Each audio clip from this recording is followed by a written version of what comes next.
Phil Viz, longtime IFBB and Olympian coach and educator who's been in the industry for decades, and one of the people I consider to be one of the most educated and informed people in bodybuilding. One of our chemists actually dug into the research and realized that all the sites were underdosing. It was nowhere near high enough to have an effect. It also can slightly cause permanent damage there to an extent if you use it for a long enough period of time. And then there's people that are coming off Retta that their motility never returned. John Meadows was the one that corrected everything and said, it's not you are what you eat, it's you are what you digest, process, absorb, and utilize. Whenever insulin pulses, aldosterone rises along with insulin. So if you're constantly pushing aldosterone up, you're going to be water retention. And that's why you got to be very, very careful with insulin and insulin levels when peaking for a show. Low doses, you're still getting decent results, but you're not getting that power-packed results from the pharma juice. You're not going to see the difference until you hit by use. And this is why we can hypertrophy all we want, but that's not cell division. To elevate a GH along with a stress stimulus is going to induce hyperplasia, so to give us more cells. I actually experienced that because I was stuck at 220 for 3 years. So you're going to tell me Jay Cutler just forgot how to get in shape and forgot how to dry out? It's the thickness of his skin. So I don't let my classic guys use it, depending on the age you are and how willing you are to be reckless. I would go 50 a day, 75 a day. You really want to get crazy? You have the genetic potential on Earth to go. Yeah, but this is if you're young. And I would bang that until your strength shoots through the roof. And then I would shift to something sustainable, like a test EQ, and it's going to result in better growth. So can you do it without the strength push? Yes, absolutely. We've seen it a million times. But I feel like this is the fastest, most effective way to do it. Do you believe that there is a quote-unquote rebound when you come off Retta?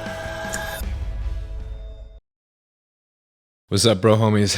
So the new Trensparent shirt is finally out, and I just wanted to thank you guys so much because, to be honest, I don't know if I've expressed my thanks enough to you guys, but this podcast has probably been the most meaningful thing that I think I've ever created, I've ever really delved my time into. And I just wanted to thank you guys for giving me this opportunity, because I really would not be here if it wasn't for all of y'all. And as cliche as it may all sound, the power to be able to have a voice and discuss these issues that we have all dealt with has been something that I think I felt a lot of fulfillment through because of just how much we've been able to connect with each other.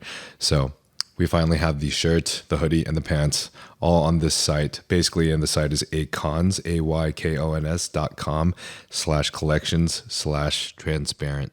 And 3 pieces there for you to get. So we try to make it as cheap as reasonably possible because the company that we work with does upcharge extra, quite a bit extra for the base price for shipping and handling and packaging. And this is all everything that we kind of needed to have implemented, because to be honest with y'all, I have never dealt with clothes before, never dealt with any of this crap before. So I have no absolute clue what I'm doing. But basically, because of the prices, I felt bad that the shipping was expensive. So I have a code Nile for you guys to use to get 10% off of everything that you're buying. So hopefully that kind of helps compensate just a little bit. But because of this, not having enough product is going to be an issue, and they'll be able to send out your product to you within 2 days, and then the shipping should be about 7 to 12 days, at least as according to the site. So maximum, you'll get your thing in 2 weeks. If you guys need anything, please feel free to reach out. I'll be here. I'll answer your questions. DM, this is the community, so I'll be here the entire time. Yeah, I really appreciate you guys, because I wouldn't be here without you. So thank you guys so much, and let's get this ball rolling. Keep trading hard. How you been, brother? Yeah, I can hear you. Doing all right. I got to turn this fucking speaker down, though. There we go. That should be a little better. Nice. Look at that quality. Look at that quality, bro. What is that? You got some quality there. Oh, wait. Can you hear me? Yeah, I can hear. Okay, cool. The last few times. It's an AI 360 link cam. Okay, nice. So, like, if I move... feel like I'm on a TikTok right now. Can you see my background in this? Ish. Yeah, I can see this. I can see the ocean. Yeah. So, same old shit. Just working. This is late in the day for me, so I'm like a little calmer. Right. Where you live now? I'm in Florida. Right. Where in Florida? Oh, Pompano Beach. Pompano Beach. Have you been there for a while? Because you just moved recently, right? Christ. I moved in. This fucking video cam moving on you is crazy. Yeah, it follows me everywhere. So I moved here in was it March of 2024? Because we were planning on doing this, and then I split with my ex, and then it was like, you know what? Not in the right mindset for it. Right, a bunch of crazy shit happened for sure. And then we kept missing each other. Like, we were going to do it in person. We'll do one in person. Like, I'll be at the Arnold. I'll be at the Olympia. Cool. It's crazy that it took us like a year and a half / 2 years to get to this, man. It's wild. I can't believe, feel like that long. I can't believe that many messages I got. Oh, dude, people are always asking to have you on. In fact, there's a lot of questions, obviously. Did you pick out some good ones? Yeah, well, I mean, we'll just go through as much of them as we can. That's normally how it goes. And just scroll through them. At least I'm not bald on this one now. My hairline's in. Yeah, it's looking clean, dude. That's what I want. That's what I want. You gonna get it done? Coming in. I already got the transplant in December. Oh, no shit. Yeah. So it's like just the 3-month mark is finished. So, all the shedding is done. So now it's going to start growing in. Hopefully by 6-month mark, it actually looks a little bit better. You got it in December, right? Yeah. I got it at the end of October. End of October. Oh, no shit. Wait. Whoa, what the fuck? Why the fuck does yours look so fucking good already? I'll tell you what, we'll talk about the protocol and how I did this on the podcast. We're on the podcast already, bro. Oh, are we? Yeah, we're rolling. Oh, I didn't even know we were rolling. Shit. Basically what I did is I used a lot of BPC, TB, GHK, pharma grade GH, obviously. Okay. Minoxidil, dutasteride, or dutasteride, however you want to pronounce it. Yeah. I used Redenzel, which is a little known product that works very well, almost as well as minoxidil.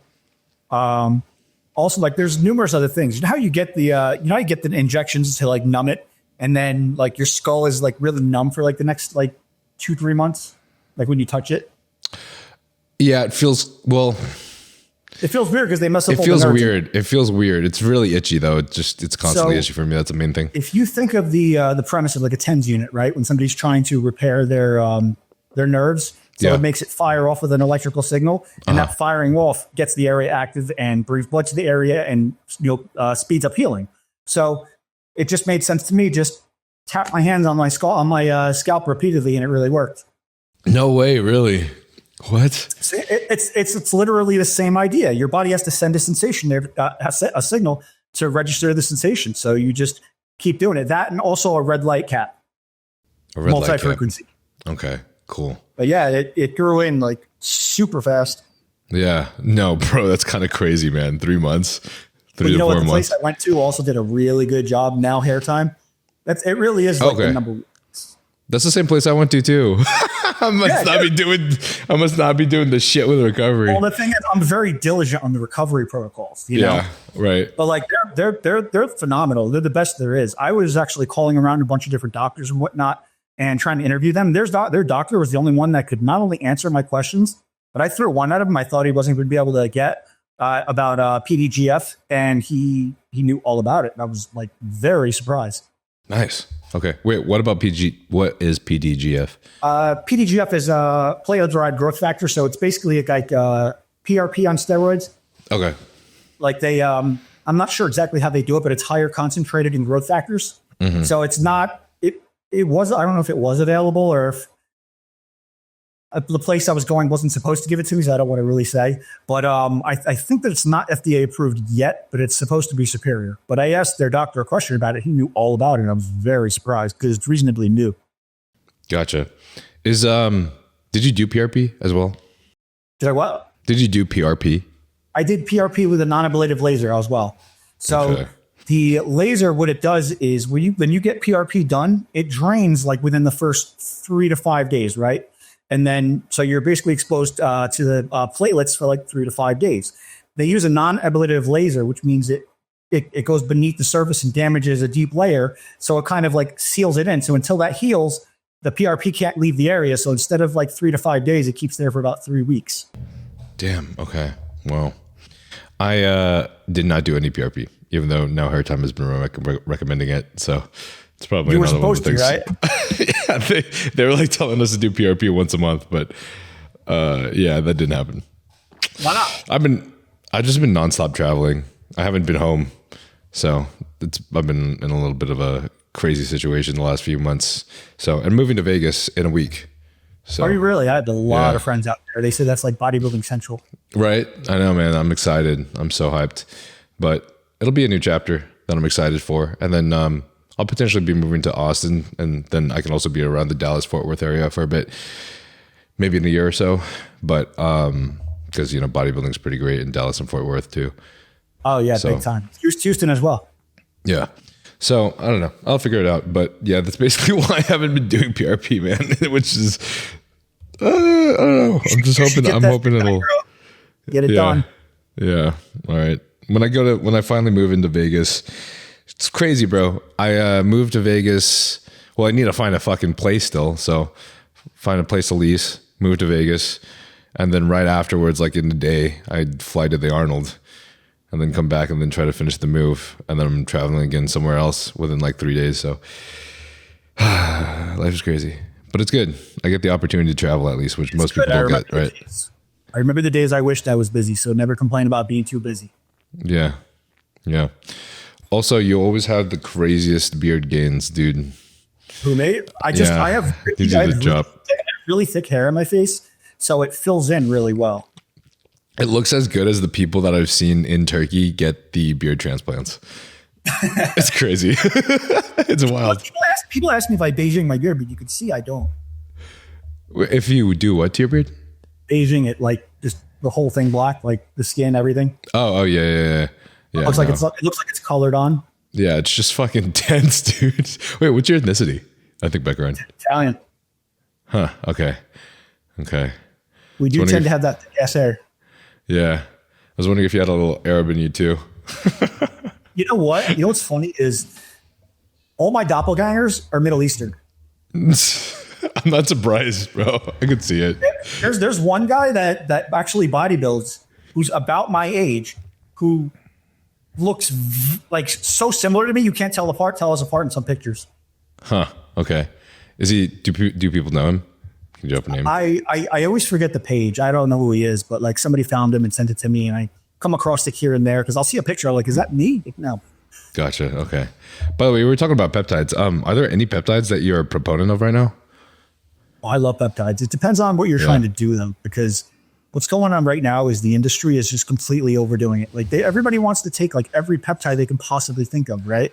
Mm-hmm. And that's never a good thing. My friend Jason Theobald actually ran into some trouble. I forget what exactly his issue was, but it was from taking too many peptides for too long. Damn. Just like stacking them upon stacking them. And, numerous people have had issues. So you really should pick what you're trying to do and just stick with that rather than trying to just take everything you could possibly take. Because right now they have the follistatin. I'm not jumping on that bandwagon yet. I want to see how everybody else does. I have one client on it who's ravenously hungry. Another How's their blood work right now? What is that? How has your client's blood work been on since starting follistatin? Do you know? We haven't pulled bloods yet. It's only been 4 or 6 weeks. Dom says the people that he's had on follistatin have terrible blood work afterwards. Like it's wrecked in a few weeks. Oh, when I get off here, you're to make me go pull some bloods from him. Okay. But yeah, regarding the other peptides? I just pretty much, I take a daily BPC and TB and GHK and KPV just simply because I have colitis. So it really helps. I also take what is colitis? Ulcerative colitis is autoimmune, where your body basically attacks your colon, and you get like inflammation, you get ulcers. They can bleed. I've had times when there's like mucus in the stool. Jesus, you get this when it's flared. You get this perpetual feeling of having to shit, but don't actually have to go, and it's just like miserable because you never want to leave the house. So it's very hard to deal with, but with taking both an oral and injectable version of that, because I could cover all bases, I've been right as rain. I've been perfect. Nothing bothers me really at all. I do a little bit of Kratom on top of that, just because Kratom seems to help. But I just use the little capsules of powder, and I'll take like 2 or 3 of them a day, which is like 1 gram, 1.5, which is almost nothing, But it seems to help me with that. So if I'm leaving the house, I'll pop 2 of those just to make sure. And I know that I won't have issues, because it's not fun when you have issues and flare up. Right. Do you ever take days off of Kratom, or are you just constantly with that dose? No, I take them every day. Okay. Gotcha. But it's enough to help. When I went to the Olympia, I forgot it. Mm-hmm. And my stomach was killing me. Mm. And then I got home, and then I had to go right to Turkey, and I remembered it, and I was perfect. So like even 5 days of it, like I was miserable. Yeah.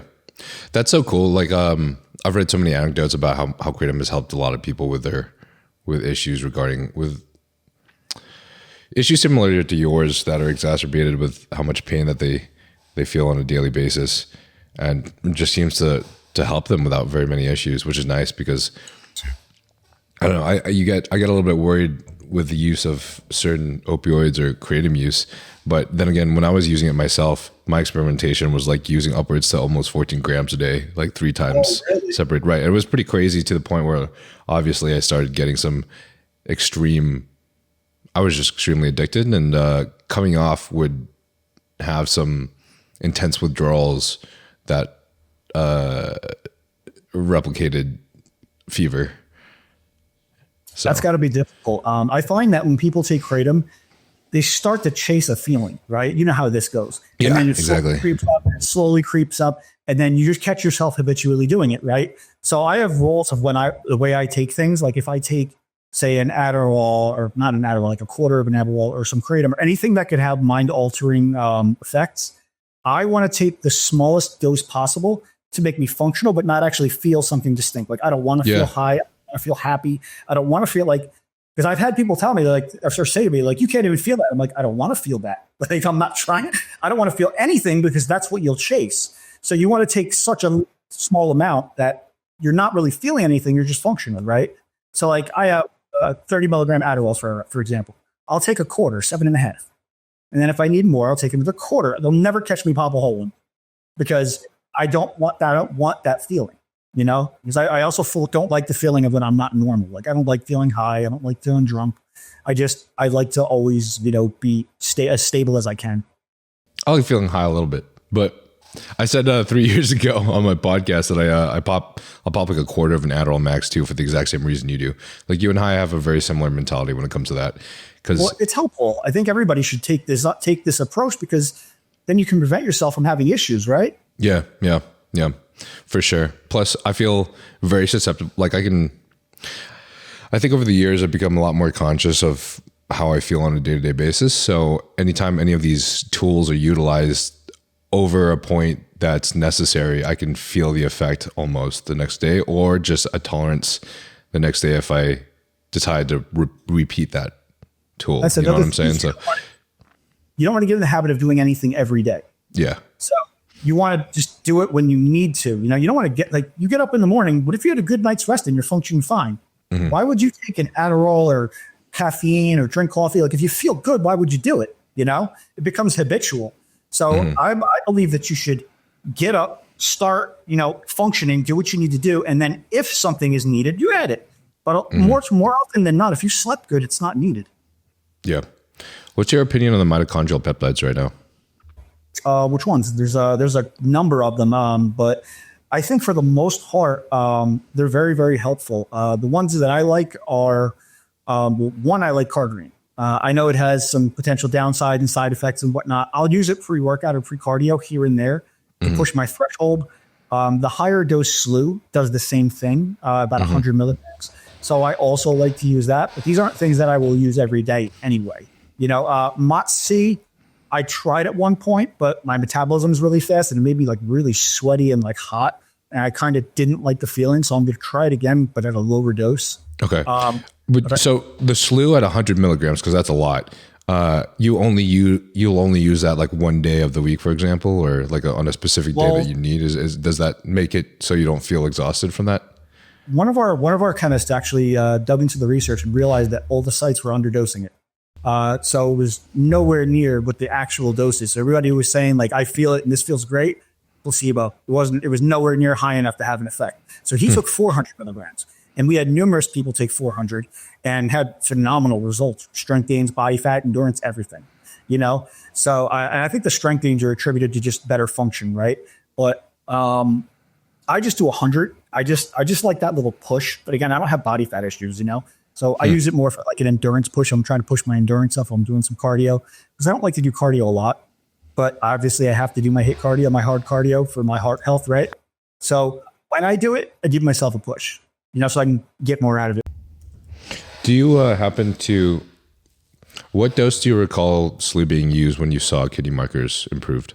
I think it was like 500 micrograms or something like that. Okay. So yeah, it's just like a typical double dose. Yeah, honestly, I can't say for sure because I don't know and it's too new and there's so many people that have used it. I can only tell you what I've seen, but I don't believe that's effective, honestly. Especially because I trust our chemist. He's a very, very smart guy. He's a bodybuilder himself. He's in pretty damn good shape. He's figured out a lot of things the industry still uses today. So, if I'm going to take somebody's word for it, it's going to be his. Okay. Gotcha. Interesting. What about GLPs right now? Retirzepatide. So the GLPs are interesting. I don't know if you saw the Unracked podcast episode where I talked about how I did that with James Hollingshead manually. So the way the GLPs work, I actually figured that out years ago just using insulin, right? Just microdose and just having an effect in that manner. So when they came out, obviously I was all for it. But what we did back in the day was I was just microdosing insulin with him. This was James Hollingshead right before it was going into 2019. So I think I had the pictures. I don't know where they are right now. He put on like 30 pounds from show to show and got lean as hell. He was so lean at 6 weeks out. We just decided to do an early show and jumped in and placed top 3, I think, or top 4 it might have been. But we were just taking the insulin and dropping blood glucose back down into range right before the meals. So with the GLPs, your body is releasing more insulin relative to the carbohydrates that you eat, right? So a little bit more than your body normally would do. So all I was doing was adding a little bit on top of the meal right before the next meal to push you down into range. So when you start a meal with your blood glucose lower, you're going to have more enzymatic release in action. You're going to digest better. It's going to digest faster. It's going to have a better sensitivity and partitioning effect, and it's just overall going to have a better result. Okay, gotcha. So I don't like the people abusing the GLPs, like for a rebound, because some people just have appetite control issues. I can understand. If somebody's really overweight in the off season or they're struggling, I can understand. But for the typical competitor, I wouldn't use it. I think that we're losing that toughness aspect today in bodybuilding, where people just like grit it out and they build that tough shell and that grit. So then when things get hard, they're able to push through. But now everybody wants to, try to minimize everything. They want an appetite suppressant. They want something for energy. They want something for everything, right? So with everything, it's like a crutch. And when you don't develop that, that mental toughness to push through things, when the time comes when you need it and there's no drug for it, you're screwed, right? So I think it's important that you learn those things early and don't rely on the GLPs. Okay. Yeah. It's kind of my perspective as well, is trying your best not to rely on the GLPs, especially since we've seen accounts of some competitors and even Olympians use the GLPs, and by the time Olympia comes around, they do experience even just a little bit of some gut issues, which is obviously something that you want to avoid when you're coming to carb up and you're attacking peak week. I also was I was actually talking to Grant at the Los Campeones gym in Austin, and Austin Espy, and we were discussing Retta and peaking, and they brought up some interesting things where it seems like, I'm trying to remember which aspects of the Retta use, but it affected peaking because of like the rate of digestion and nutrient absorption. So I'm not sure what your experience is. I think you and Grant may have experimented with that, and it seemed that peaking on the same amount of carbs was different as you came off the Retta for peak week versus when you guys did a mock before, I think, right? There's a few issues with that. Now, obviously, the first thing we want to address is the motility issues, right? So the speed at which the food moves through our system. If we have trouble with that, then, your food's kind of running into a traffic jam. You're stuffed up, you're bloated. It's going to clog everything up. It's going to impair absorption and sort of cause a cascade of issues, things that we don't want, right? We want great motility as a competitor, because we're constantly eating food and we're constantly pushing that through. So it also can, slightly cause permanent damage there to an extent if you use it for a long enough period of time. And then there's people that are coming off Retta that their motility never returned. Can I interject? How does it cause permanent damage? I'm not sure, honestly. I don't know the mechanisms. This is so new. Right now, what I'm giving you is my experience with this. So okay. I've seen people and talked to people that discontinued the use of the Retta, but their motility never went back to normal. Jeez. So that seems to me like that's either a lingering effect or it's permanent damage. I'm going to check back up on that, months down the road and see how they're doing. I don't want to name any names, but probably some people that would recognize those names on this podcast. But I would hope that is going to be a lingering issue, more of just like a gut health issue that you can hopefully repair through something like going to it was Austin. You know who I'm about to talk about? Yeah, no, guys who, I'm trying to remember his last name. Guys who primarily focus on gut health. I had him on my podcast twice. Yeah, it's a different Austin, but I'm just brain his last name. Anyways, I even had a homie too, Jarek Crew, who went to a coach regarding his gut health and ended up coming off gear, I think, for at least like a year or so. They just focused primarily on his gut health, and everything came back. But it took a while, right? See, your gut's going to take damage no matter what you do in this, because it's just wear and tear, right? So no matter what you do, you're going to take some type of damage with the sport, just because of how often we eat and then the dehydration and all the other things that we do. It's just how much can we mitigate it and how long can we last, right? So a lot of people retired because of the food. Dexter Jackson retired because of the food, because he just couldn't eat the food anymore. Brad Rowe retired because of the food. Damaged GI tract. Doesn't mean they did anything wrong. It just means they pounded it for too long. You can take perfect care of your car. It's going to break down one day, So it just is what it is from the wear and tear. Do you think you still might have that wear and tear, even if you're say that you're being very conscious of your digestions and you're not overloading your gut with like even large amounts of food? Like say you're like in a maintenance, Well, every human being is going to take wear and tear no matter what we do. It's just to what extent, right? So even people that don't compete, people that are now bodybuilders, walking around every day, when they're eating meals, to some extent, they're getting wear and tear. So like I said, you can take perfect care of your car. It's going to break down one day. It might break down later than somebody else's car because you took better care of it, but it's going to. We accelerate it with what we do because of how often we eat, right? The more you use something, the more wear and tear it's going to take. And there's no way around that. You lift long enough, you're going to get bad joints. You're going to get bad shoulders. There's no possible way around that. You're not going to find somebody in their 60s still lifting that doesn't have bad joints. It just doesn't exist. So we're trying to mitigate this damage as much as we can. And it's good that the industry is starting to pay attention to gut health, because if you can't absorb what you're eating, then nothing happens. John Meadows actually was the one that corrected everything. He said, it's not you are what you eat. It's you are what you digest, process, absorb, and utilize. So that all happens in the gut. And if your gut's not healthy, that's not going to happen to any, significant extent to get you where you want to be. Yeah. That's why I love to press maintenance on this podcast. Whatever type of maintenance you've got, oxidative stress maintenance, gut health maintenance, even maintenance of your allostatic load, which I think a lot of people kind of dismiss, or just forget about.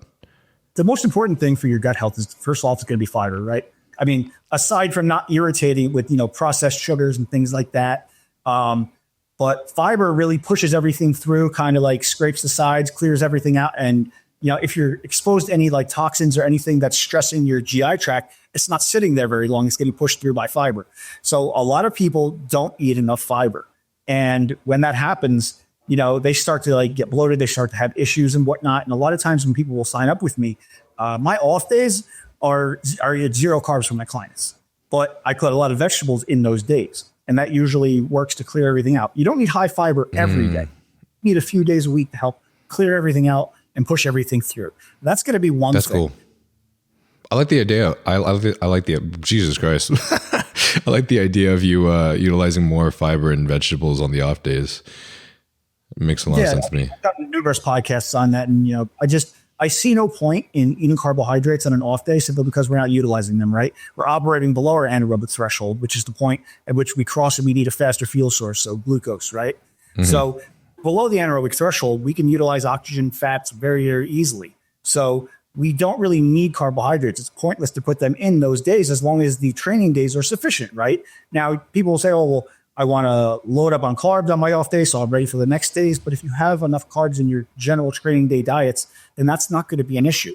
What is going to happen is you're going to have overall lower calories for the day. I go high protein, high EFA, but zero carbohydrates. So overall, your calorie intake is going to be lower. So what's going to happen is you're actually going to increase your sensitivity, because you're going to be in somewhat of a deficit. Even though you have all of the building blocks that you need to build, you're going to be in somewhat of a deficit. And what that's going to do is going to prime you for the following days. The next day after an off day, now your GI tract is nice and rested. It wasn't beat up. Everything is cleared out and it's ready for the food, right?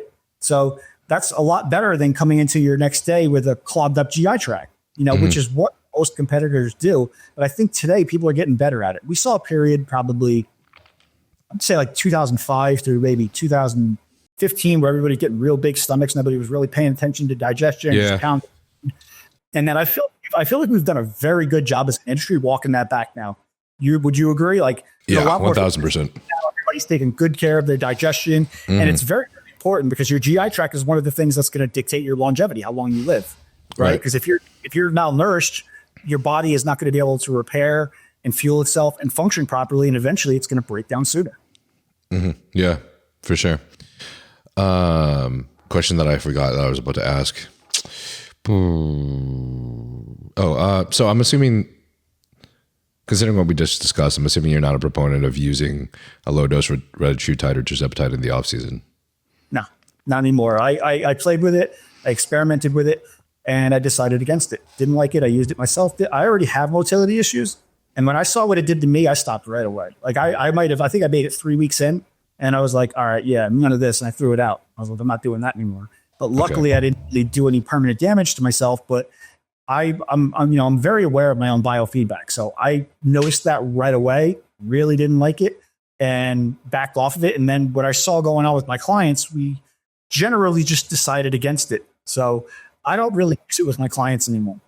Okay, gotcha. I will say though, I did alternate off of tirzepatide. I did alternate between tirzepatide and retatrutide throughout my off cycle phase, just to maintain as lean of a body fat percentage as I could and keep insulin sensitivity high, even though it obviously is still high because I'm staying lean. But it was super helpful, so that was nice. But back to what I did. I didn't complete the thought before retatrutide for peaking, right? So as it releases a higher insulin spike relative to the food that you're eating, you're pulsing higher insulin, right? So whenever insulin pulses, aldosterone rises along with insulin. So if you're constantly pushing aldosterone up, you're going to be water retentive. And that's why it's very, very, you got to be very, very careful with insulin levels when peaking for a show. Proper water control and understand the entire environment and everything that's going on. But that's not something you want to just be, uncontrolled and just flying off the handle with that extra insulin, because it's going to make you end up retaining water as well. Mm-hmm. Something I was discussing with Grant and Austin SB, do you believe that there is a quote unquote rebound when you come off Reta of insulin sensitivity? Not that I've noticed. Nothing. I didn't see anything significant with my clients, but again, I control everything really tightly. So it could have just been a matter of, me controlling things so tightly that it didn't manifest, and maybe other people would see that. So I can't speak for others. I can just tell you what I've seen. No. Okay. Cool. Awesome. Sick. All right. Where do you get all your peptides, by the way? Because I know you're friends with Mike too. So, well, I'm affiliated with BioLongevity Labs. Okay. Nice. Gotcha. So we get all our raws actually from Europe, not from China. So we get a little bit higher grade than what everybody else is using. And to be honest, you can notice a difference. Like people have told me, I have noticed myself, it's just, I don't know the process, so I can't really speak on the details of it, but I can tell you, I notice a difference using their BPC versus other BPC and things like that. Okay, cool. I have less experience with different labs or different companies or suppliers, but I can't say I've been appreciative of Mike so far, and the fact that he manufactures everything himself in the US. Mike is an awesome dude, and that hair formula you're using, that's not, if you noticed, he named it after me. Oh yeah. I remember you guys talked about that. Yeah, you made that, right?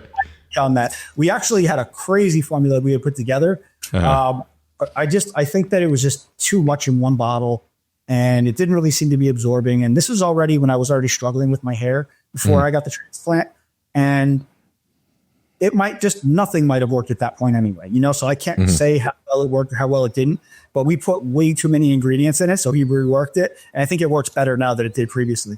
Yeah. I'm so glad that you guys created that too. Cause I've been using minoxidil for years, and it just dried the shit out of my hair, honestly. And this one works well, right? This one, so far it's felt like it works better, but I haven't had enough time under it, but definitely I can, feels a little bit softer already. Maybe it's placebo, but that's what it feels like to me. Using it twice a day? About twice a day. Sometimes I might forget I only use it once, but yeah, most of the time twice.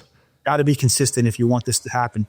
You know, a lot of people will complain about, you know, the success of their hair transplant and this and that, but they didn't do the diligence on post-procedure recovery, right? You know, so like, you know, look at you and me. We went to the same place. I went a month prior, and you know, with OCD on my hair, and you know, you kind of took a laid back approach to it. Dude, yours looks like it's already been a year and a half. It's crazy. Like it's supposed to be perfect after like a year to a year and a half, and it's like diligent recovery process. That's wild. why I do that. You know, a lot of people don't do that, and then they wonder why their hair transplant didn't work the way they wanted it to, or how fast it came in because they didn't diligence. You know, but at least we have peace of mind to know that the place we went to does a phenomenal job. Right. My barber, actually, I'm down in Florida, so my barber knows a lot of people that have gotten hair transplants down here in Miami. He's looking at my head, bro. He's like, I can't even tell you got this done. There's no scarring. There's no marks. There's no nothing on your head. He's like, if I didn't know you went, there's no possible way I could even tell that you got a transplant. Yeah, I'm like, this is awesome. The more they do it, the more he does it, the better they're going to get at it, right? I have been using BPC, GHKCU, using the minoxidil and finasteride topical since they allowed me to, and I've been doing the entire process that they have like a whole box that they give you with like stuff to use each month to improve the recovery process and then keep your hair quality high. I've been doing all of that. I just haven't done the PRP. That's something that I really need to jump onto. And then what else did you say in your stack that you had in the last few months? What was it? Multi-frequency LED red light cat. Okay. I don't even know what the fuck that means. I'll text you which one to get after this. All right. Sick, bro. Yeah. Just asking for a friend. All right. Well, I wanted to ask you. Oh, and by the way, when we talk about Mike, we're talking about Mike from APR Health Solutions, guys. So he's a good dude. About for a while. He is such a good dude, man. He's plus like he got a whole Airbnb for us for the Arnold. So now I have like a place to stay without having to pay for an hotel and everything. It's nice, dude. He's always so giving. I didn't even know he was going to be there. We haven't talked in a little bit. So yeah. We'll both be there. Make sure I ran to you guys for sure. When it comes to, well, actually, I wanted to ask you this prior, but we went on a little bit of a tangent. But how did you get started with bodybuilding and coaching in the first place? Oh man, how did I get started with bodybuilding, or how did I get started with coaching? That's a long story. So bodybuilding first. Bodybuilding, high school girlfriend broke up with me. I was fucking upset. I was being a bitch. So if you listen, it's a classic story. I realized that if I ran myself into the ground, I didn't have the energy to be sad anymore.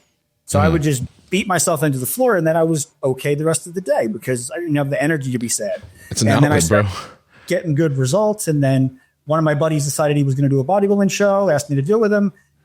He pulled out, I didn't, and the rest is history.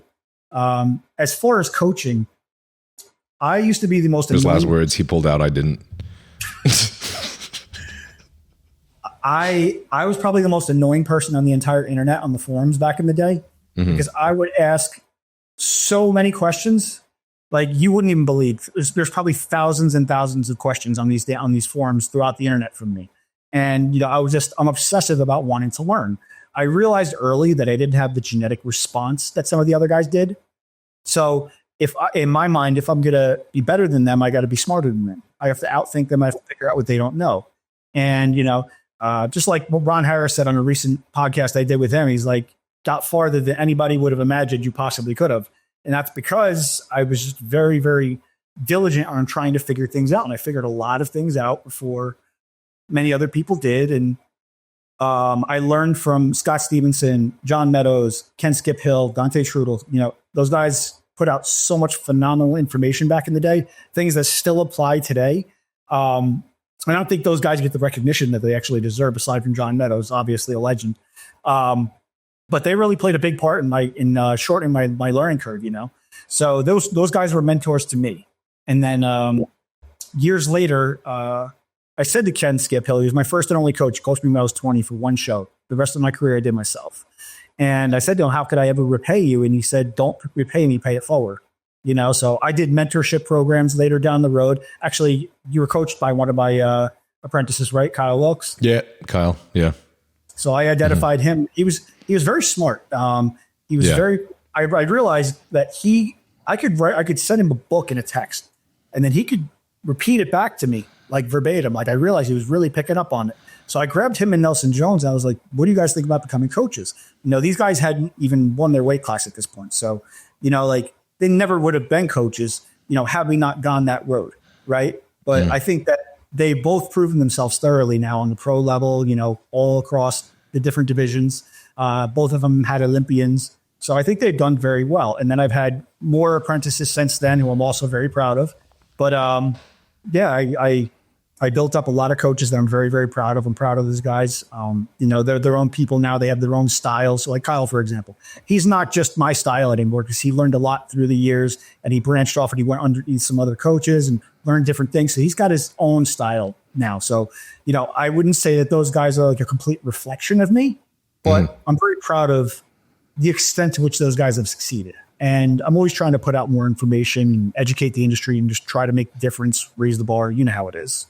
Yeah. I mean, I'm not trying to glaze you, bro, but honestly, I think you're one of the most knowledgeable people in the industry that I've honestly ever seen. So I appreciate it. I really do. It's been a long time coming to have this pod. It's a tough industry. And there's a lot of really smart people in this industry, but I've always been competitive in that aspect, more so than physical. I've always had the belief that my mind could be much more competitive than my body could when competing with other people. So I always if you were to ask me what I pride myself on the most, it would be my brains. Everybody would think my muscles, my physique, my placings. No, none of that. That didn't make me feel that good at all. Making a difference intellectually is what makes me feel good because I'm able to help other people, and I'm able to make a difference in other people's lives. And that's what matters to me. And that's, John Meadows obviously left a huge mark on the industry. And my goal is I don't think I could ever leave a mark to that capacity, but I would love to leave something behind where I could say I affected the industry in a positive way. And, that's what we're going to be doing this year with the educational platform. My next class is going to be a blood work class because I think all coaches need to understand that. And all the coaches do is they're just comparing the ranges on the blood work and they think that's what reading blood work means. And that's not how it works at all. Blood work tells a story. They don't even get complete panels sometimes and there's fields missing. And then they're trying to say, okay, well, this is what's going on. How do you know? You're missing numerous fields that tell this story. So I really want to try to make a difference there and really push health to the forefront so that it becomes standard where coaches have to know how to read blood work well. To where if a coach doesn't know how to read blood work, they're not going to get clients. Yeah. With peptides growing substantially in the last couple of months now, and honestly, we could list out a long list of all the peptides that have helped us. You guys have heard these peptides and these research chems in the podcast maybe a million times. Peptides I've used from APR such as BPC 157 and TB 500 for soft tissue healing, retatrutide and other GLPs, mitochondrial support such as SS31, MOTC, 5-amino-1Q, methylene blue, SLU. There's a bunch of others. Obviously, the list goes on and on. One of my favorite things, though, that I've been utilizing, such as during my last prep, that has allowed my blood work to come basically pristine, aside from slightly elevated liver enzymes at about 60 and 130 1 week after the show. And this is after a leg day because my dumbass doesn't want to skip a training day. These are probably the things that I think are the most important. So this includes your injectable glutathione, injectable or even just normal NAC, liposoluble glutathione, GI aids such as oral BPC, oral TB, KPV. A lot of these things have probably been very substantial in reducing oxidative stress and keeping all my blood markers down, and thus keeping me as basically healthy as fucking possible that you can be while you're bodybuilding. So I couldn't be more thankful to Mike for literally showing me the ropes and also providing me with all of these things. Even the compounded supplements that he creates for blood pressure and reducing oxidative stress on all your organs, including your cardiovascular system, your liver and your kidneys. All of these that he creates have been very substantial, honestly. So you can find any of these at his site, aprhealthsolutions.com. And he has offered me a code Nile for you guys to use, which will offer you a 15% discount off of all of that as well, since he knows that the codes are a little bit just for the homies, If you guys end up using those and you like him, please let me know. Shoot a comment, just give me a DM or something. And if you ever have any problems or any questions, I'll be here too. This is a community for me, even though I don't have a fucking Discord because I'm lazy as shit, but I fucking should make one. So love you guys. And, keep training hard. I'm just thinking about John and how I wish he was still around, man. I used to watch his videos all the time, but I never ever got to meet him personally or honestly talk to him personally because I was too young. So yeah, Let's change topic. Yeah. What do you feel like is the hardest mountain that you had to climb, or maybe the biggest unexpected detour that you had to move through? Because this is something that I've always really liked to discuss, I think, just because, I don't know, a lot of us on this podcast we've been through our own shit, but when it comes to bodybuilding, I've realized more and more each year how much what you go through in life, regardless of whether or not it's related to bodybuilding, obviously affects everything related to bodybuilding. Like That's how so funny. productive you are, how... That's so funny that you asked this question, because I know we haven't talked about it unless you have like something stalking my texts or something, because I've actually had this conversation with like 4 clients this week about how you can't let stress and life derail you, right? So like I have clients and I have friends, they'll say, oh, well, once I get past this, like one guy's building a gym. He's like, oh, in 2 weeks when the gym is done, then I'm going to start. And I try to remind them, I'm like, you think that the pros, the top bodybuilders and competitors on the earth don't have stress in their life and difficulties? They learn how to execute anyway. And that's what makes them that good. Because listen, you're a high level competitor. It's about consistency. It's not about having 3 good days a week and 4 good days a week. If you don't have 6, 7 good days, that week was a waste. You don't get anywhere. You've got to have consecutive compounding days in order to get real results. And they don't realize that.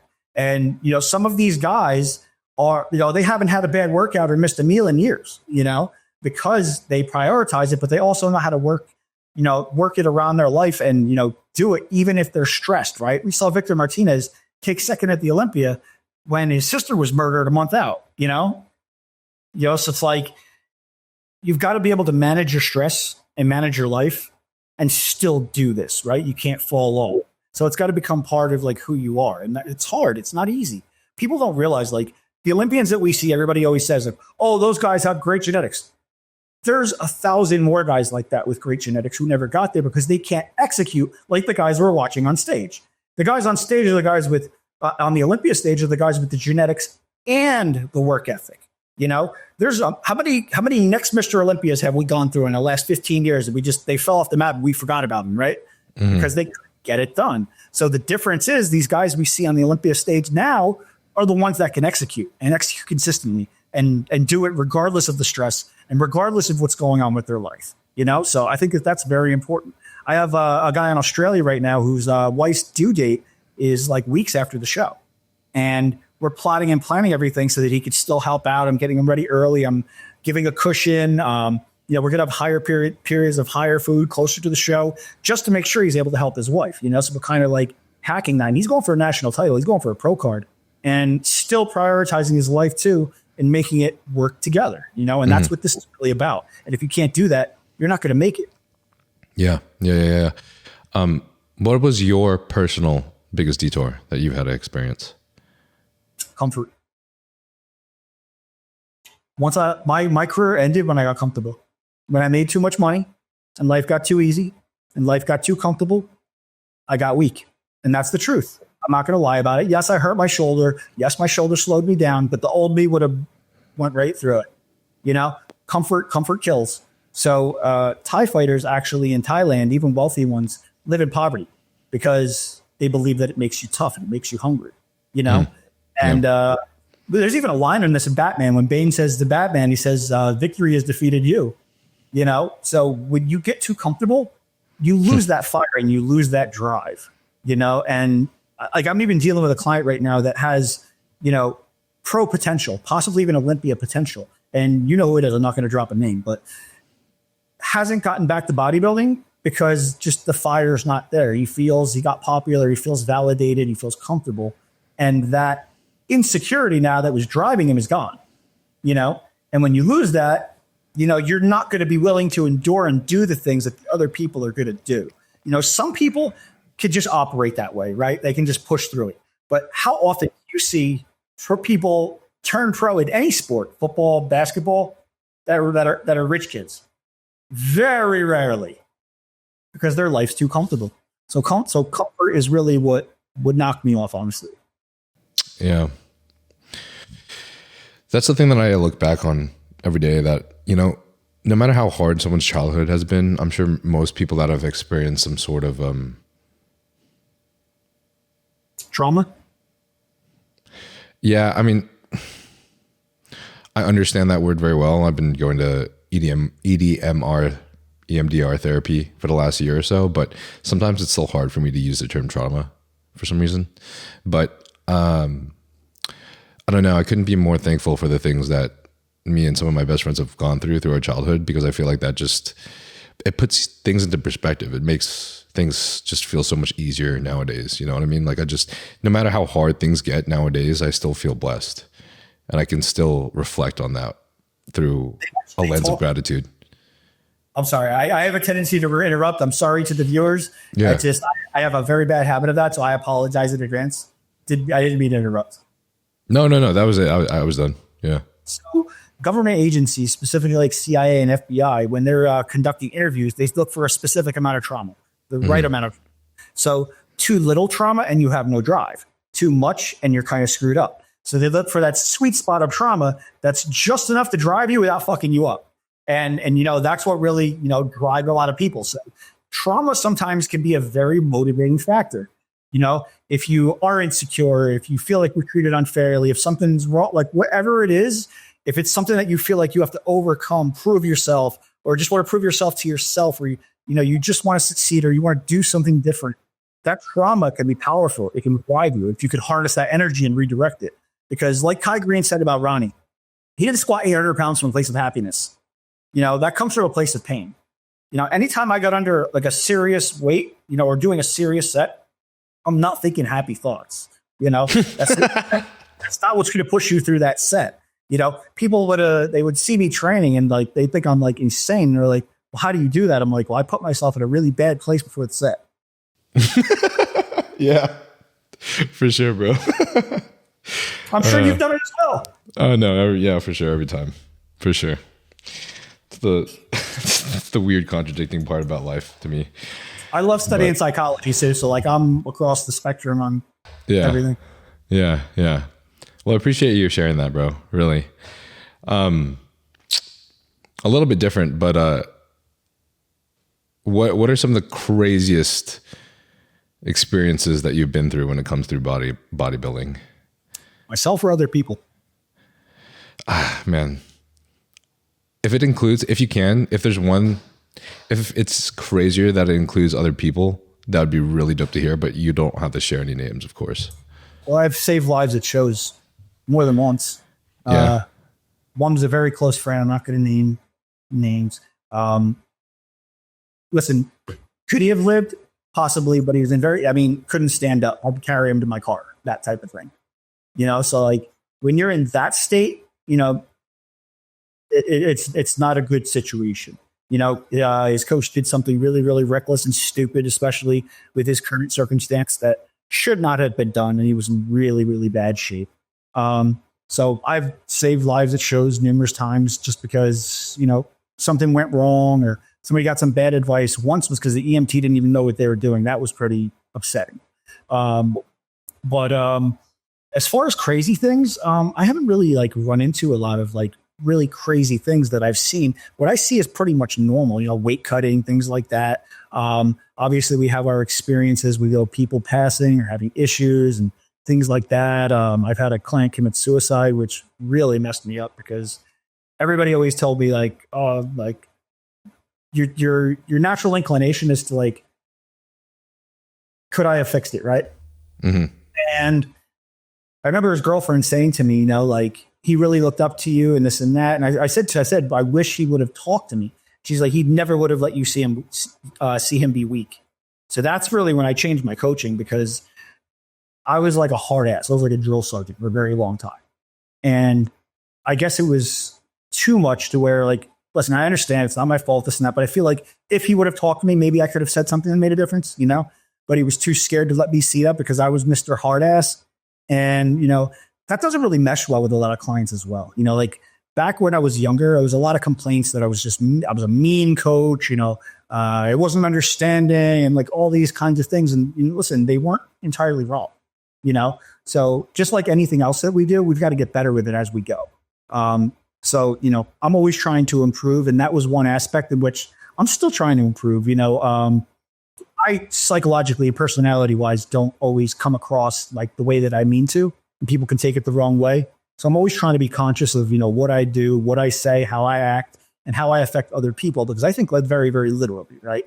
Like if I were to say, I'm smarter than some, I'm not trying to put them down. I'm not trying to put myself up. I'm saying that like I'm saying grass is green. I just see it as what I see it, I'm not saying with any type of malicious intent. I'm not saying with any ego. I'm just saying like that's how I see the situation. So like I will be very literal with the words that I use, and sometimes don't realize that it can be taken the wrong way. So I'm trying to be conscious of that with like just my social life, my friends, everybody pretty much. Bet it makes it hard to talk to chicks, huh? I won't talk. Oh, shit. Yes. Going off of this, honestly, I kind of wanted to ask if like what your experience is doing this, because like what we were discussing previously regarding, I guess, total allostatic load, the things that you've been through and using that force to move on or move forward. I think one of the things that I've been trying to practice recently, more so than before, as like a constant reminder, is no matter what place I'm in, no matter how paralyzed I feel, just move forward, right? Like it's not the motivation that I need, even though that may be helpful at times to feel the urge to move forward, but it's just no matter what, just move. And I think that can be a little bit difficult, especially if, say that you're in a lesser deep situation, like you're bodybuilding and you're coaching yourself. I think it's easy to get this sort of maybe decision paralysis. And that's where the problems arise, right? Do you have a tracker on my phone? Because this is another conversation that I was having this week and recently. Oh yeah. Literally, you just pulled two conversations out of my phone somehow. But yeah, like when things become stressful, right? Or when you become upset, or even if you're in depression, right? I was talking to this girl recently, and the topic came up about like depression and things like that, because I had my breakup years ago and all these other things. And I started to get the idea that she was thinking like, when you're depressed, you don't do anything. You sit at home, like curled up in a ball. And I'm like, no, like if I'm depressed, I do everything the same. I just do it in a bad mood.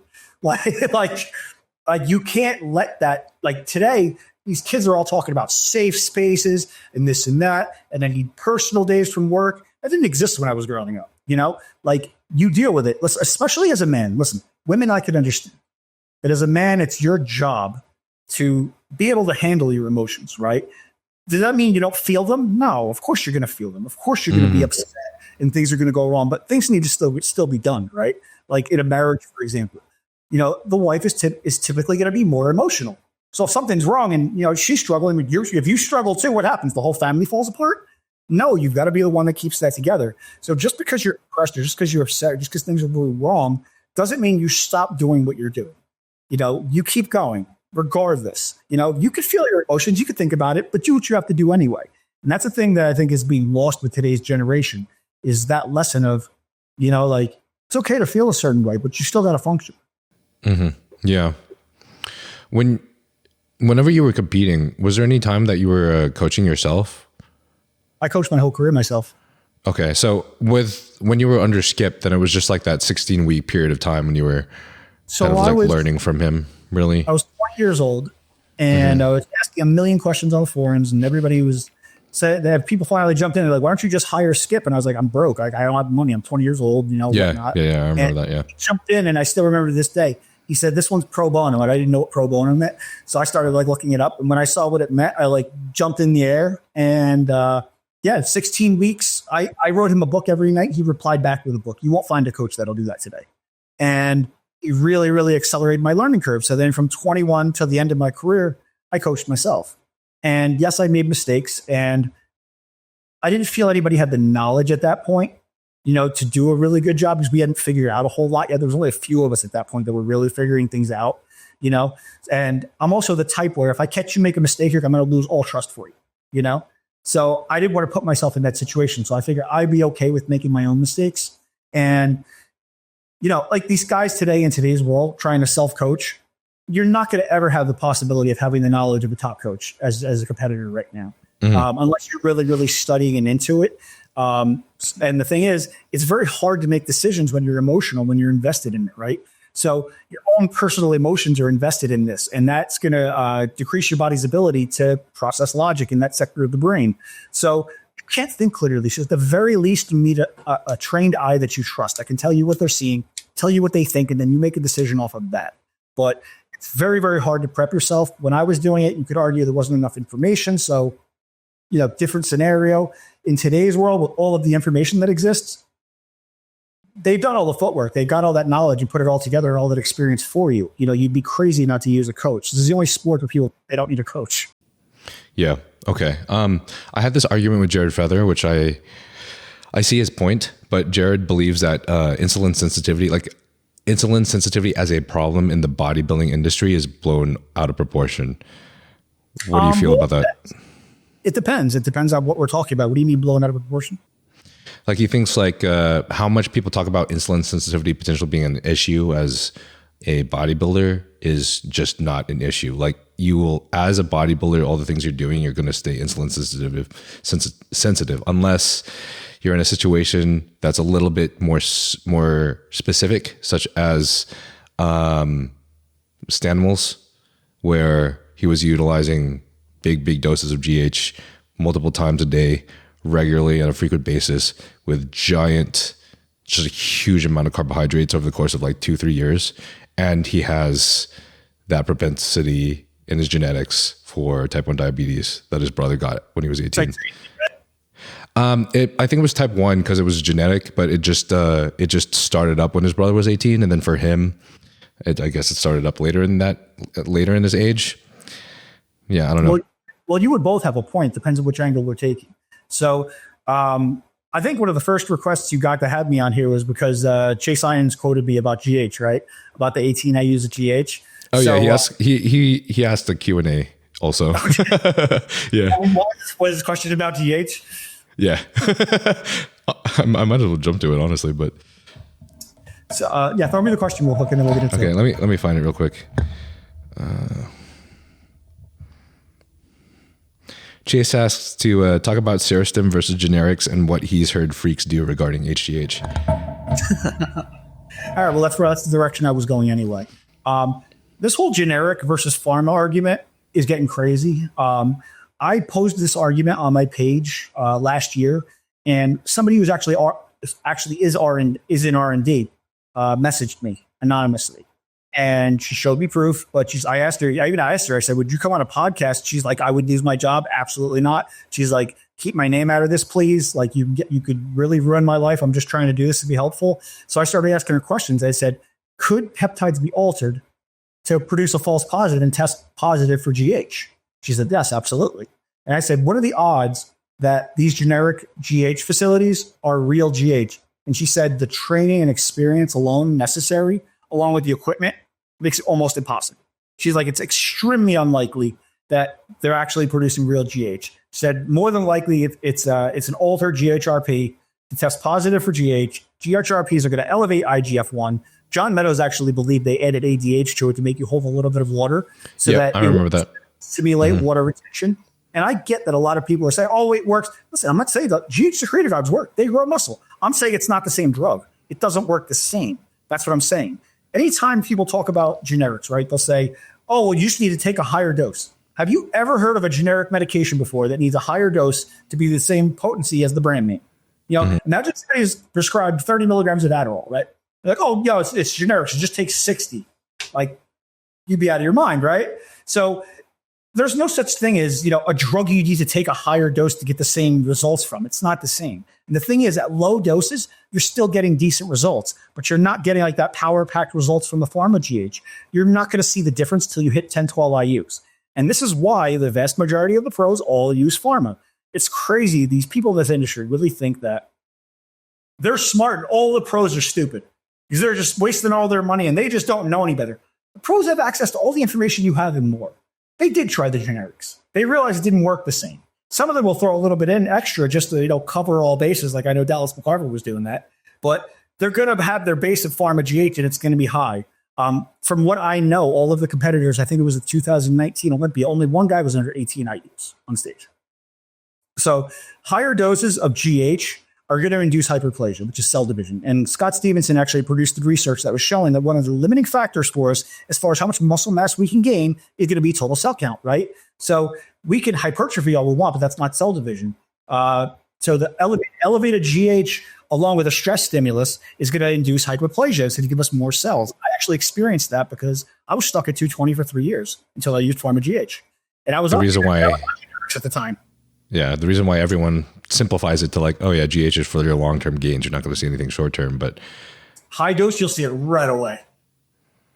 Damn. I still remember a specific day when I first went up to like 12 IUs, going into LA Fitness, and I started warming up with a lat pull down, and my lats were so pumped, my tricep was hitting my lat. I was like, what the hell is going on? When you hit 12 IUs and you start going there and higher, you will inflate thinking about warming up. You'll start getting a pump driving to the gym. Like you don't understand what this does to you. It will inflate the life out of you. Okay, so for devil's advocate, and I kind of see what he's saying, but I had a discussion with Justin Harris, and he believes that GH can be good for short-term, quote unquote, short-term as in like maybe like a few years or so. But he believes like say 10 years down the line, it's the result. It's one of the main causes for the unwanted changes in proportions of a lot of bodybuilders. What do you mean changes in proportions? You mean muscle size?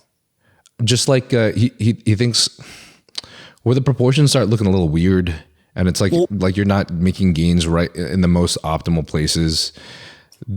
He feels long-term GHs. One of the things that I've been pointing out lately, and I would like more people to like parrot this and repeat this, because back in the past, I used to take offense when somebody would like steal my information and pawn it off as theirs. But like, I think that certain things now need to be spread. And I think that people are not realizing that higher doses of GH are going to upregulate collagen synthesis, which is skin made of collagen.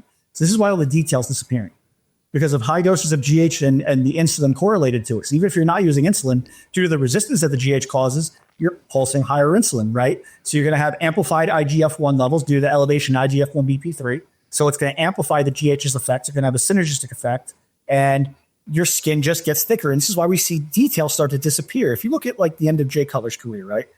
He had no Christmas tree left. If you look at when he turned pro, he had a beautiful Christmas tree. You got to tell me Jay Cutler just forgot how to get in shape and forgot how to dry out. It's the thickness of his skin. That's what happened. So I don't let my classic guys use it because it's the detailed division. So my classic guys, I won't let use it because I need their skin paper thin.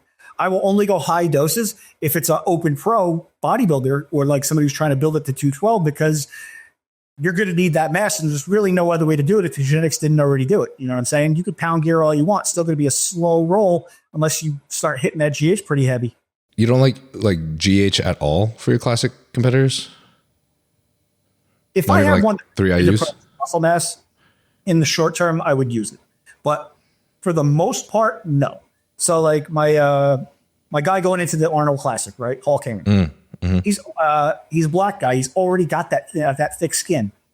It would worsen the problem if I gave him GH because it would make his skin thicker and thicker, and we don't want that. We're trying to push for conditioning. Okay. So you have to just decide what this individual can do. If you have somebody with like paper thin skin, then yeah, you can probably get away with it. But like we could even see. And I hope he doesn't get mad at me for this. I'm just like, this is speculation. I don't know for sure. He didn't tell me this, but we could see that Ur's skin got thicker as he got bigger. And I may or may not know what he uses. And his skin's just getting thicker. So we could see it. He packed on a lot of mass, but he lost a lot of detail, didn't he? He used to have that paper thin skin. You don't think that's just all the variables associated with him jumping to open, not just GH? What else could cause it? Definitely.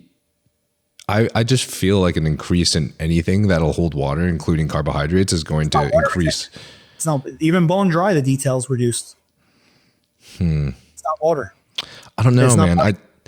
I believe in I just believe in homeostasis of the distribution of water. Obviously, we try to skew that distribution to our favor during peak week, but I still believe that it's not ever perfect, which is why it's such a risky process doing peak week, especially with crazier changes in your variables, right? It won't always be perfect, but I think we're getting like sidetracked on peaking is the fact that GH, and I'm very, very sure of this. I could send you pictures. You could post. When you post this, you can throw them up on the screen. I'll show you numerous people that later in their career lost their detail as they got bigger and their skin got thicker. It's because of height. This is a GH. So Cutler used to tell people before he started getting PC and mainstream, take as much as you can afford. That's what he used to tell people. So Ronnie was the first one to really gun it with Chad Nichols, and then Jay went up even higher than that. I heard he was taking 2 bottles of Serostin a day. That's what I was told anyway. And you could see the massive growth that he had, but you could see the loss in detail, especially from the back. His skin got thicker. So why would somebody's skin get thicker as they age? As we age, our collagen synthesis downregulates and you get old man skin, right? So your skin gets thinner. Why would his skin get thicker instead of thinner as he got older? Gotcha. There's got to be a catalyst in place, right? Okay, and what we're looking at a very high carbohydrate intake, which is going to be pulsing insulin very high, elevating IGF-1 levels too, or high dose of GH. So both of those things make perfect sense in line with why his skin got thicker. Yeah. And we or not just him. Yeah. Okay. That makes a lot of sense. I've been training for over 15 years now, and I was too lazy to track anything training wise for about the first 10 years because science-based training is for pussies. But I kept hitting plateaus from burnout, fatigue, joint issues, and injuries, and other factors that at the time I didn't really fully understand, realizing not everyone is built to handle the intense and same workload and injury resilience as Tom Platz and Ronnie Coleman, sad face. I wanted to speed run that shit, but the reality is dudes that have always known their body best are the ones that have been lifting for at least a decade. Shit takes a long ass time to figure out. I started tracking all my training on the Notes app on iPhone because I don't know what paper is. Until recently, I started using the RP Hypertrophy app. The RP Hypertrophy app spoon feeds you step-by-step workouts tailored towards whatever your focus is, or you can customize the workout yourself. Well-educated coaches have always cost $250 to $500 or more a month. I'm paying $500. That's like 10 bottles of testosterone. But if you're not competing or you don't have the money to spend, the app will adjust your program for you every week to maximize your long-term growth. It'll base this on your pump, how fatigued you feel, how your joints feel, and more. It takes in everything into account, none of which I took into account in college because the only accounting I did was counting how many dumpies were in my class. Look, there's a titty. If you don't believe in science-based training, you don't got to do no 3 RIR shit. You can just hoist heavy steel and track it, because we all know that the people who say that they remember their weight sets and reps every week are full of shit. IMO, there's a sort of middle ground where you track your progress and make sure all the variables are right in your food, sleep, gear, progressive overload, and then you go to the gym and slam those heavy PRs until your blood pressure is higher than Miley Cyrus. If you're still unsure, they've got a 30-day money-back guarantee, so if you still don't like it and it gives you a bad tan, you can get your money back. That way, when you compete at your next show, your tan doesn't cost you the first place that you so well deserve. So go to the link in the description below, or you go to rpstrength.com/Nile and use code Nile at checkout. That's rpstrength.com/Nile, code Nile at checkout. Okay, so this has been one of my favorite questions recently, but geez. But if you were to go back in time, well,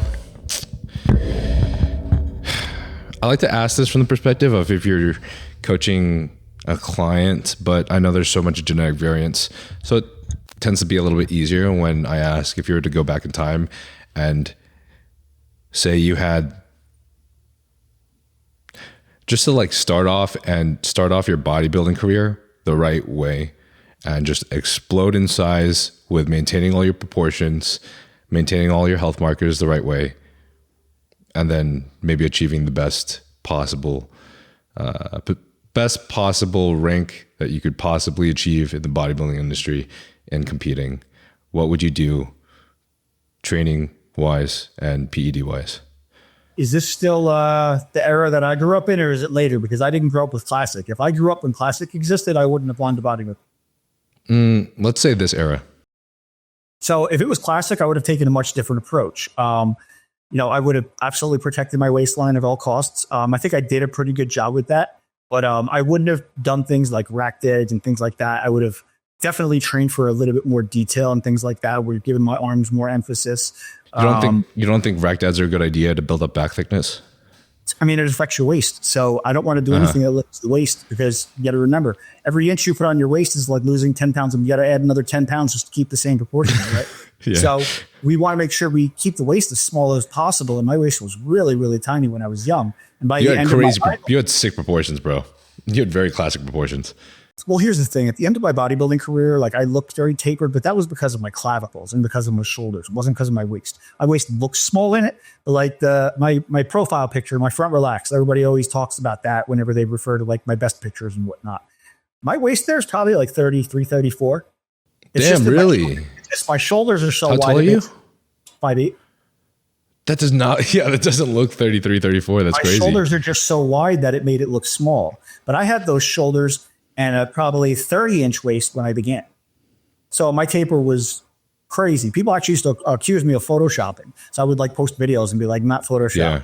So like if I could have maintained that, then I definitely would have stuck with that because I would have just taken an overall different approach. You know, I wouldn't have hit GH hard. I wouldn't have had to beat myself up so much, you know, because like I don't train legs anymore because I tell people I train legs enough for a lifetime. I didn't have the genetics of everybody else. So I had to really run myself into the ground to get a response out of it. You know, I didn't train because it was ego, I did it because I had to. So I would have liked to not have to do some of the things that I had to do in the gym, you know, in order to get to where I got. And it really wasn't too fun. Like it's not fun training legs, then you're just useless the rest of the day, you know, or even you train so hard, you get sick the following day, you know, or you train so hard, you can't eat, but you know, you got to get the food down. So you're stuffing it down and you're nauseous. But not only that, my metabolism is so fast that I had to eat ungodly amounts of food to grow muscle. And I would have liked to not have to do that. But if I had this to all do over, I would have not competed for my first 4 or 5 years. I would have built a base.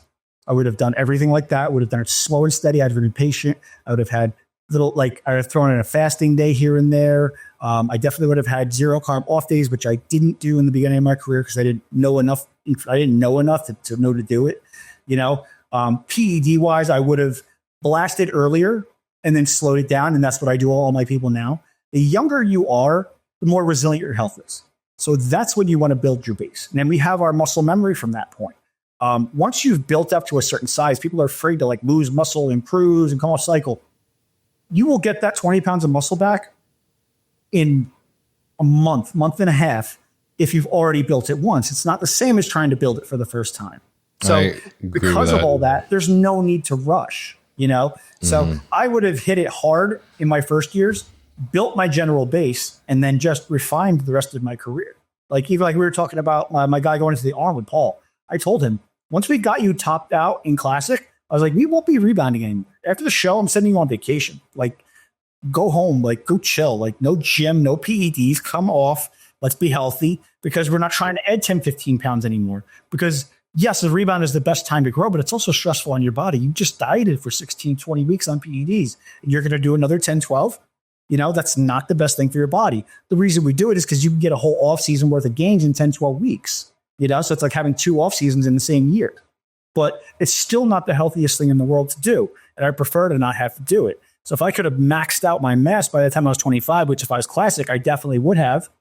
And then the rest of my career, I would have dropped the doses down. I have, you know, taken more rest. I'd have taken more time off and, you know, just preserved everything that much longer. You know, I ended up with bad shoulders because of how hard I had to train. Luckily, like my knees and my back are great because I was always like very big on mobility. I was very careful. But, you know, there's a lot of things that I wouldn't have had to do.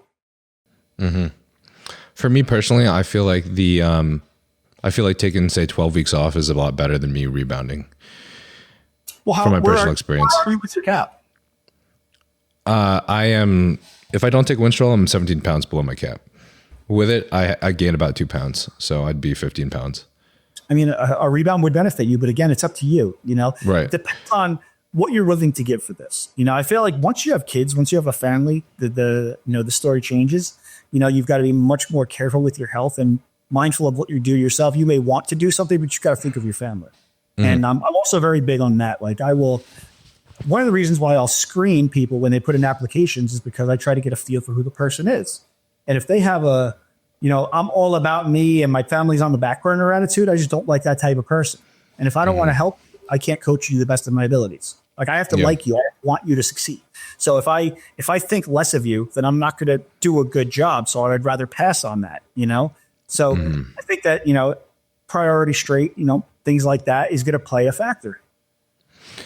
I did experiment with a Rebound with Patrick last year, and the amount I gained in my stage weight was very, very minimal versus taking the health phase. At that point, I was on PEDs for maybe 2 years straight because of that. I took it very seriously, like obsessively seriously. Put on a little bit. I only put on a little bit, but I think I really think that I just needed a break from the PEDs. Like I took this 12-week off season. I'm not with Patrick yet because I'm moving to Vegas right now. So this month has been obviously travel, crazy. But so far, this is just me accounting the results of the experiment for people. 12 weeks off, lowest weight during the off cycle was 179. My lowest stage weight got was 180 before the carb up, or maybe 182 with Winstrol for the last show. And then now I jumped on 350 tests to 300 primo just to have a little stepping stone for me as I titrate calories up for this month before I join Patrick again. And I'm up to 192, which is pretty cool because, like you said, I'm already seeing all of this fullness come back really fucking fast. You make a good point in the fact that if you were on PEDs too long, your body just could be worn down and burnt out. The people don't consider those things. Yeah, and I think that's what happened, even if my blood work was decent. Your blood work could be decent, but you could still have a stressed out liver, kidneys, heart. You could have your whole system stressed out. Inflammation could be high. Cortisol could be high. Joints could be hurting. Your body could just be at the point where your body's saying enough. And we see that, a lot of people don't take their health, serious. It's just wild that, people don't take the health supplements serious. Like the reason I signed with HD Muscle was because of the kidney and liver HD, because of the health supplement line that they had designed, because it was so good. It wasn't because I wanted the pre-workout or the protein or any of that. It was the health line. And I wanted to implement that with all my clients as well. It's crazy. Like I could tell people, you're not going to live long. You don't take care of your kidneys and liver, and they don't care. But I tell a competitor, you're not going to get dry on stage if your kidneys are stressed. Now they care. You're not going to get peeled if your liver is not functioning properly. Oh, now they care all of a sudden. Mm-hmm. They care about it for their vanity, but not for their health, But right. Either way, if your health is not in line, your body's not going to respond. And I've had times when I just felt the client's body was too stressed out and I just pulled them off. I've had people in Rebound and 6 weeks in, not a lot's happening. They're not getting stronger. There's aches and pains. And I'll ask them about their moods because usually that will correlate. They're like, yeah, my head's just off. I'll be like, listen, move to cruise, pull off. We're done with this, because you've just got to reset at some point. You can't just keep beating the body down and think that it has unlimited resilience. Something's going to crack at some point. So like you said, if you were on for 2 years, you were on for a long period of time, you definitely needed a break. Yeah. Yeah. What would be your PED stack here for your most optimal off season? Now knowing everything For me or for somebody else? It's kind of hard for somebody else. We could say just like a new pro, but I don't respond to higher doses of certain drugs. Which ones? I'm not one of those guys that's like super resilient to PEDs. So I've told this story before. Somebody talked me into taking 100 mg of Tren a day of ACE for a show. And I remember not even a week in, I couldn't breathe. I just couldn't breathe, and I had to stop. A lot of guys now are running a gram of Tren, no problem. My body won't do it, So there's things that I can't do that other people can do. And that's another thing people don't talk about is the pros, health resilience to PEDs. Because listen, here's the truth. And Chase is going to love this one.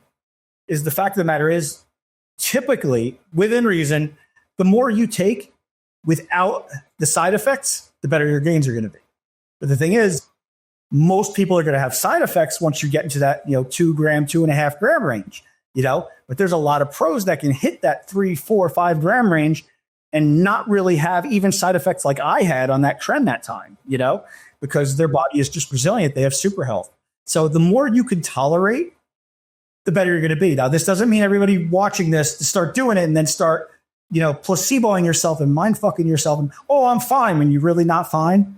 Most people are not going to be fine on 3, 4 grams. You're not, but there's people that are so obsessed with this that they'll just deal with it and they'll tell themselves that they're okay. They won't be honest with themselves, but the more you can take without the downside, better it's going to work. And I've seen it, I've seen it with people. I won't run certain doses with clients, but I'm friends with all the coaches, seen what all of them have done. We've talked about some of the crazy doses some people have done with some people, what pros have done, or even what the pro told them they were doing before they came on with them. And there's some pretty goddamn high doses in this industry.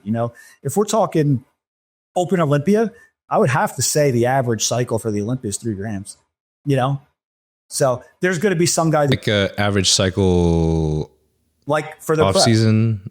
Oh, for the prep. Okay. So some people will be below that, but then some people will be way above that. There's classic guys that have taken 6, 7, 8 grams. Numerous. Mm-hmm. Oh, gee, that's crazy. There's guys. One guy that passed was on trend for years straight. There's people in the UK scene who have taken orals for years straight. So like there's a lot of people that really abuse this because they connect their identity to this, right? So like this is all their life is about. And then when they retire, they struggle, but they're willing to just give anything for this. I once had an Olympian tell me that if he could win the Olympia and die tomorrow, he would take the deal. I shit you not, 212 competitor. And he's going to watch this and know I'm talking. I'm talking about him. He's a friend of mine. But the thing is, pretty savage though. This is how these guys think. They that's take like a Middle Eastern diuretics and they do these dangerous things, and they're not really thinking about the consequences. I was at lunch with Luke Sando one day, and he told me the only reason he didn't die at that show is because he fell asleep and didn't take the fifth diazide. And he tells me, he's like, when my coach called, I'm not going to name the coach, he said, my coach called me in the hospital. First words out of his mouth were not, "Hey, I'm glad you're alive." It's, "I'd like to keep this between us. Don't ruin my reputation," pretty much. Yeah. But like, who tells who gives somebody 5 diazide in a day? There's no circumstance you're gonna convince me that that's safe or responsible. If somebody's doing that, you should fire that coach. But a lot of these pros, they're willing to do it because they want to win. It's not uncommon to see somebody take 3, 4, 5 diazide, or taking Blumex or Demodex and stacking them and Aldactone on top of it. And then they're using insulin just so they're not completely flat, because the insulin will counteract the flatness effects to an extent, right? Overpower the sodium loss effects. But for the most part, people are just willing to give way too much for this because they connect their identity to it. And, I don't think that that's healthy. Mm-hmm. Gotcha. Okay, cool. So anyway, back to the question. If you were to ask me what would be an optimal cycle, let's just talk about a generalized person. So I'll talk about concepts rather than, specific doses, but I would probably jumpstart the cycle with Anavar for collagen synthesis support real quick, because I would throw Tren in there. Tren and Anavar is one of my favorite combinations because Tren is going to push your strength through the roof, but connective tissue doesn't strengthen as fast as muscle tissue does, right? So Anavar is going to upregulate your collagen synthesis and add that element of support so that your body can support the drastic strength gains. Now, depending on the level you are, depending on the age you are, and how willing you are to be reckless, I would go as 50 a day, 75 a day. If you really want to get crazy and you have the genetic potential, 100 a day. But this is if you're young, and I would bang that until your strength shoots through the roof, probably 6 weeks, 8 weeks. And then I would shift to something sustainable, like a test EQ, something like that. And that's when you really push your volume up. You take that new strength, translate it more into volume, higher rep ranges, eat all your food, and then really work on growing. Because what you'll see is a lot of times people will push their strength up, but the muscle mass doesn't correlate right away. And we see powerlifters stay in the same weight class and get stronger and stronger and stronger, right? So just because you're getting stronger doesn't mean you built the same level of muscle mass. But you could take that strength and then translate it into higher rep ranges with more volume, less wear and tear on your joints, eat all the food, and then that really translates into growth. And this is how I do it off-season with my people. So I like to bang strength at the beginning of a cycle, and then I'll transition them to something smooth, and then work on, quote unquote, solidifying that and, eating the food and really building the muscle in a higher volume range. And that seems to work the best of everything that I've come across to date. Okay. What exactly do you mean by bang strength in the beginning of a cycle, though? Meaning, I'm not focused on the pump. I'm not focused on isolation. I'm not focused on any. I'm focused on pushing strength up. Okay, so I will mainly progressive overload with those numbers. Yes, but as hard as you possibly can, going like really focusing on that and nothing else. And then once you've built that strength up, then you can translate it. Now, if I have a client come to me that's been at this for a number of years, they're already strong. I'm not going to do that, right? Because it's unnecessary. Listen, 405 squatting, it's a human body. I don't care how easy it is for you. That's going to beat your legs up, But like 225 is not going to do the same thing. you could say that, yeah, I'm getting the same type of, stress and failure and this and that relatively with the weight, but it's not the same. It's just much more stress on the human body overall, no matter how strong you are. And it's going to result in better growth. So can you do it without the strength push? Yes, absolutely. We've seen it a million times. But I feel like this is the fastest, most effective way to do it, is to push your strength up as hard as you can and then translate that. Okay. Yeah. I feel like you and Patrick have a bit of a similar methodology. Patrick Stewart? Yeah.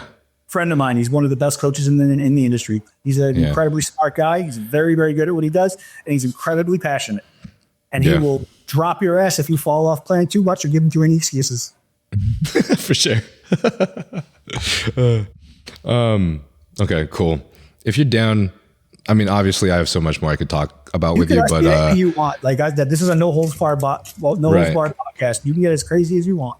I'm working on getting more of the Q&As in though, and giving that a little bit more time for discussion though. So something I'm working on. So let's just jump to the Q&A this time.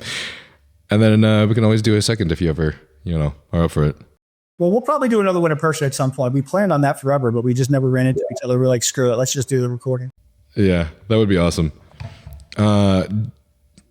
Jackie Jackalishman says nothing. Just tell Viz the Wiz that he's fucking awesome. Thank you. I appreciate it. Yeah. Jaeger Wisnak also says, fuck yeah, no question. I can't believe how many DMs I got about this podcast. People were so excited. You have a lot of loyal, excited followers. A lot of fucking awesome people. Only sick people watch this pod.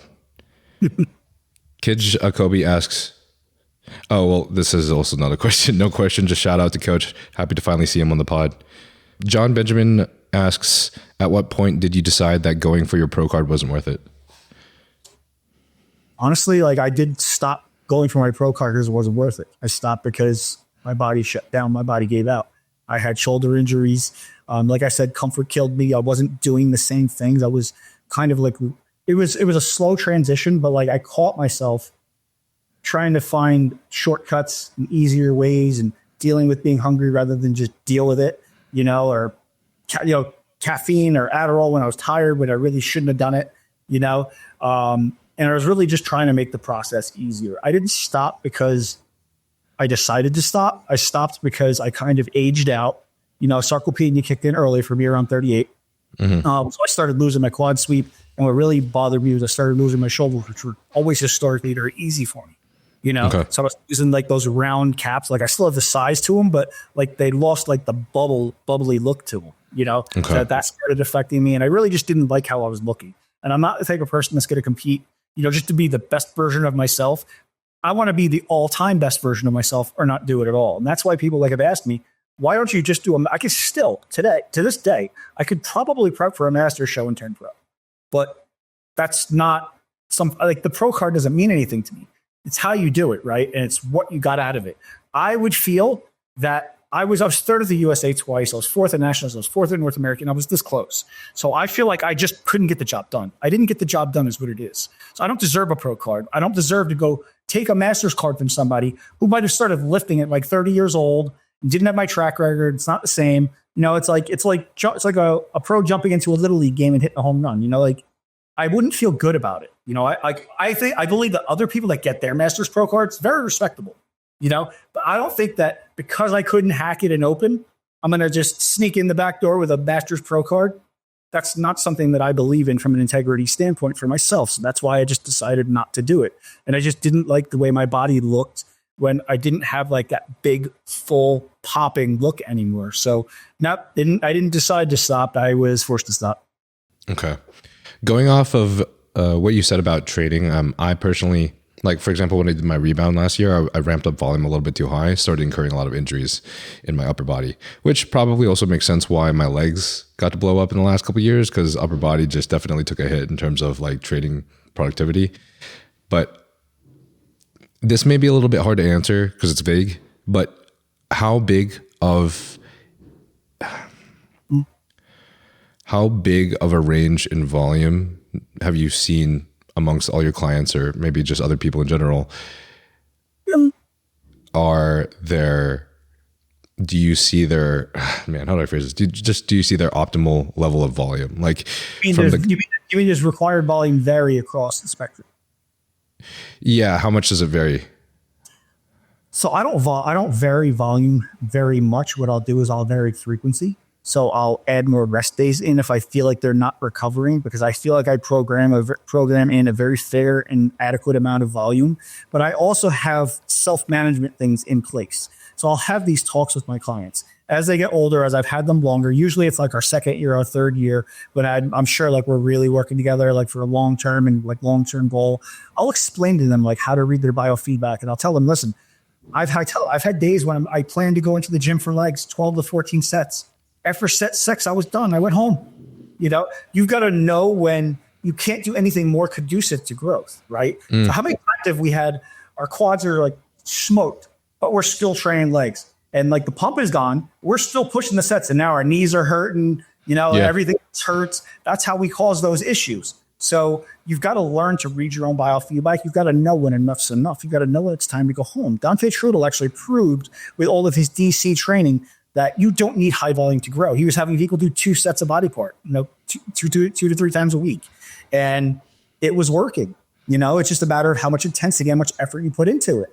You know, so it depends on what I'm training that day. If I'm going into squat that day, I'm probably not going to have a hell of a lot of volume. You know, if you have somebody going into deadlift that day, you're probably not going to have a hell of a lot of volume. Now, if you're going in for a vertical back day and everything is pull-ups and pull-downs, you're probably going to have more volume. You know, it's depending on how much stress to the body what you're doing is placing. You know, you've got to measure everything.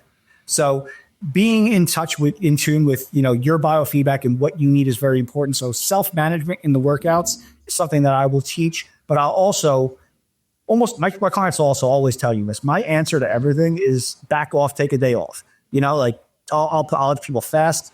I'll have them skip meals. I'll have them take 2-3 days off in a row. I'll tell them to take a week off in a row. Like bodybuilders don't rest enough. They don't recover enough. We need far more rest and far more recovery than everybody thinks that we do. And again, this is something that most of the major pros are very good at. They're very in tune with what their body needs and responding to it. And that's what amateurs really lack. I feel like that's what Jordan Hutchinson and Chris Tuttle did so well this last year.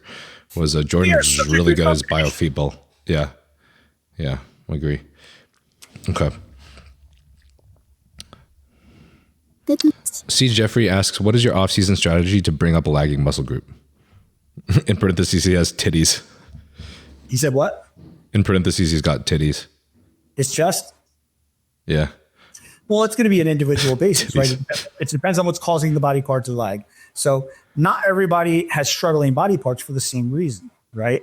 So you've got to look at that individual situation and determine what's causing that body part to lag in the first place. And then what you're going to do is you're going to affect that variable or those numerous variables in order to get that in line, right? So what's causing it to stall is, and really fixing that, usually will get the body part growing. A lot of people I know what he wants to hear. He wants to hear more volume, less volume, special exercises, special angles. And it's not really about that. Probably the biggest thing that I found was intensity levels. Everybody thinks that because they trained to failure, that their training is intense. I sweat. I go to failure on my sets. That doesn't mean you're training hard. I can do push-ups to failure. It's not going to give me a huge chest, you know? So I think that learning how to train hard gradually over time is going to make a big difference. I think that a lot of times when people have lagging body parts, it's the body part they don't generally like training very much. So they don't give it the same kind of effort that other body parts get. You know, a lot of times it's the posterior chain because they don't see their back. That's why everybody has all the good beach muscles and they have no back, right? That's typically what we'll see. We'll see weak legs, right? Because people don't like to train legs hard. Why? Because training legs hurts. Training legs sucks. I've always said, like, if you say I love training legs, you don't train legs. I used to get crazy anxiety on leg day, knowing what I was going to do to myself. You know, and if I was training, yeah. No, I agree. I will say though, like devil's advocate. Well, I mean, it's more of just like pushback, but I used to get tons of anxiety training legs, and I think because of how much growth I've seen in the last 2 years, now I'm a little bit more excited. Like leg day is my favorite excited, because but you're not enjoying it in the moment. Yeah, it's a little tough in the moment. You definitely have to put yourself in a dark space. You enjoy the idea of training legs. You enjoy the result of training legs. You don't actually enjoy the workout, or you're not training hard. You know, so I think that people taking body parts as serious as they do their good body parts is one of the factors. And I find that very, very often. I'll ask them to send me videos, for example, and I'll compare those videos to the body parts that they like. It's not the same type of effort. It's not the same type of intensity. You know what I'm saying? Like they don't give it the same. It's almost like they submitted to it and they kind of like accepted that this body part's not going to grow as well. So I'm not going to give it the effort, or it just becomes habitual. But I think that really learning to push the intensity the same way as other body parts really makes a difference. Now you could reorganize where it is in your split, to try to prioritize it. Now, this is another thing that people don't frequently do is you should always train a body part you're trying to improve a day after a rest day, right? Because everything is rested and everything is healed up and your nervous system is likely going to be more functional, right? So that's one of the things that holds us back, especially with overtraining is, nervous system fatigue. If you can't fire the muscle off to a high enough capacity to affect change and gain an adaptation, then it's not going to work. So a lot of times it's not the muscles that are being overtrained, it's the nervous system that's overtrained. Because if you could fire off your nervous system properly, you'd be able to fire it at max capacity or close to it and then gain that stimulus. So a lot of times I see that in off season, people just train too much, too often, too much volume. And, I'll ask them specific questions like digging for this. I'll say like, do you get those like real good hard contractions that feel like a pump? And like, no, not really. I'm like, do you feel like a ton of tension in the muscle or kind of, a person that really feels those things will distinctly know it and they'll emphasize it to me. Oh my God. Yeah. Like the pump, like, oh, the tension. If they don't get that, like, oh yeah, I know exactly what you're talking about reaction, that means they're not getting it, Okay. And that tells me that they're probably overtraining and they need to rest their nervous system more. But there's so many ways to affect weak body parts, but you got to know why it's weak. Sometimes it's just too much volume.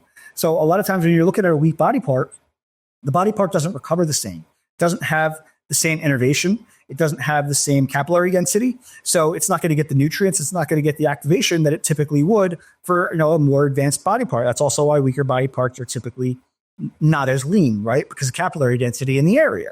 So if you get an area more active, it's going to become more functional. And that's just with more frequency of use. But a lot of people just train too much. They do too much to it. And it never recovers and it never adapts. And it doesn't have the capacity to adapt from high to high volume because you've never built that up in the first place. You got to build a capacity to stay in high volume. You don't just jump from 8 sets of workout to 20 and think that that's going to work. It's never going to work. So long-winded answer. That's probably not the answer he wanted, but the answer is it's situational. Okay. Just curious, by the way, this is totally random, but are you able to turn off that effect on your camera? What, the zooming in and out? Yeah. No. Okay. I'm tech illiterate. This thing is set up, and I don't know how to do it. I apologize. That's funny. I will try to. I'll try to figure that out in the future. Okay. Jake's 51 asks, who does he have winning the Open this year? Winning the Open? Yeah. I don't have enough information to make an educated guess. That's the problem. I usually get insider information, but closer to the show. So at this point in the year, if Andrew Jack is as serious as they say he is, and he's finally adhering to everything, because I heard he was historically lazy. Like he would eat 2 meals a day, just like. Why is there so many? Why am I hearing that so much? I heard he wasn't even on an amateur program. Like he just didn't.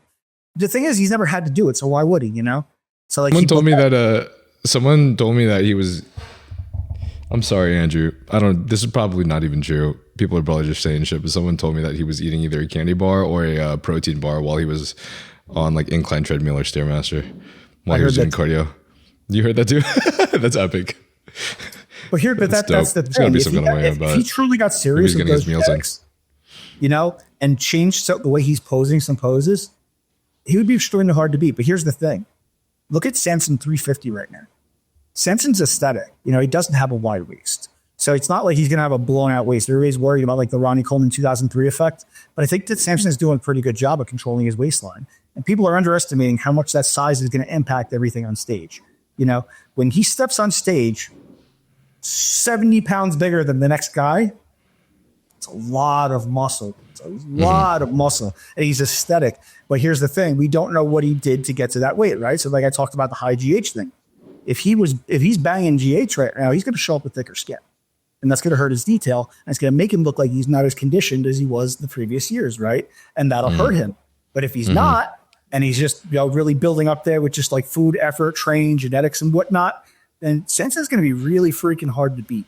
But you can't ever count out Derek, because Derek's a gamer. Every time somebody counts Derek out, what happens? He comes back and wins, right? They counted him out at 212. He comes back and wins. They counted him out at Open. He wins. Then he loses. They count him out again. He comes back and wins.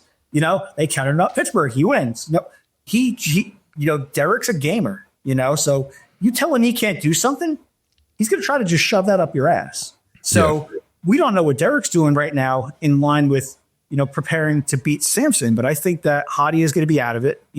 I don't think Nick has the legs to get in the top 5, because it's just too much. He's too much of the oddball with the legs now. Like I saw that last year when the whole lineup was out, because I was actually rooting for Nick. Kyle was prepping Nick. But when he came out, like the legs were immediately apparent next to the rest of the lineup, that was going to be a big problem. So I think if we're looking at who's going to win, we got to consider if Andrew's 100%, if Samson conditions, and depends on what Derek does too. Because listen, Derek's just still getting better. He's not old. He's young. He's still getting better. So I think it's going to be interesting between the three of those guys. I don't think Hadi's going to be in contention. And I think that honestly, like Hunter's going to possibly crack into that top 5. And Martin is also, you can't discount Martin. Martin always makes improvements, and he comes with that nasty condition. He has those hams and glutes. So, you've got Martin. That's going to be a problem. If Martin and Hunter both beat Hadi and Nick, I would not be surprised. Yeah. Yeah. You got to give it to Martin. No matter how much shit he gets, he uses it for fuel, and he always comes back. So I'm proud of him for that. He does a good job. I have seen Andrew train hard, so I don't know. Hopefully these are just stories. Well, it's not the training. It's everything else, right? It's the eating, the resting, like all of that was the stuff that he didn't want to do. But if he is doing that, and he's going to be a real problem. Yeah, for sure. He definitely will. I kind of wanted to actually bring this up because since I didn't get to read all your messages, your DMs this morning, but just a heads up for the audience. I was in the comments of some, I don't know if it was Bodybuilder with Borders or one of the other fucking accounts, discussing Mike's height.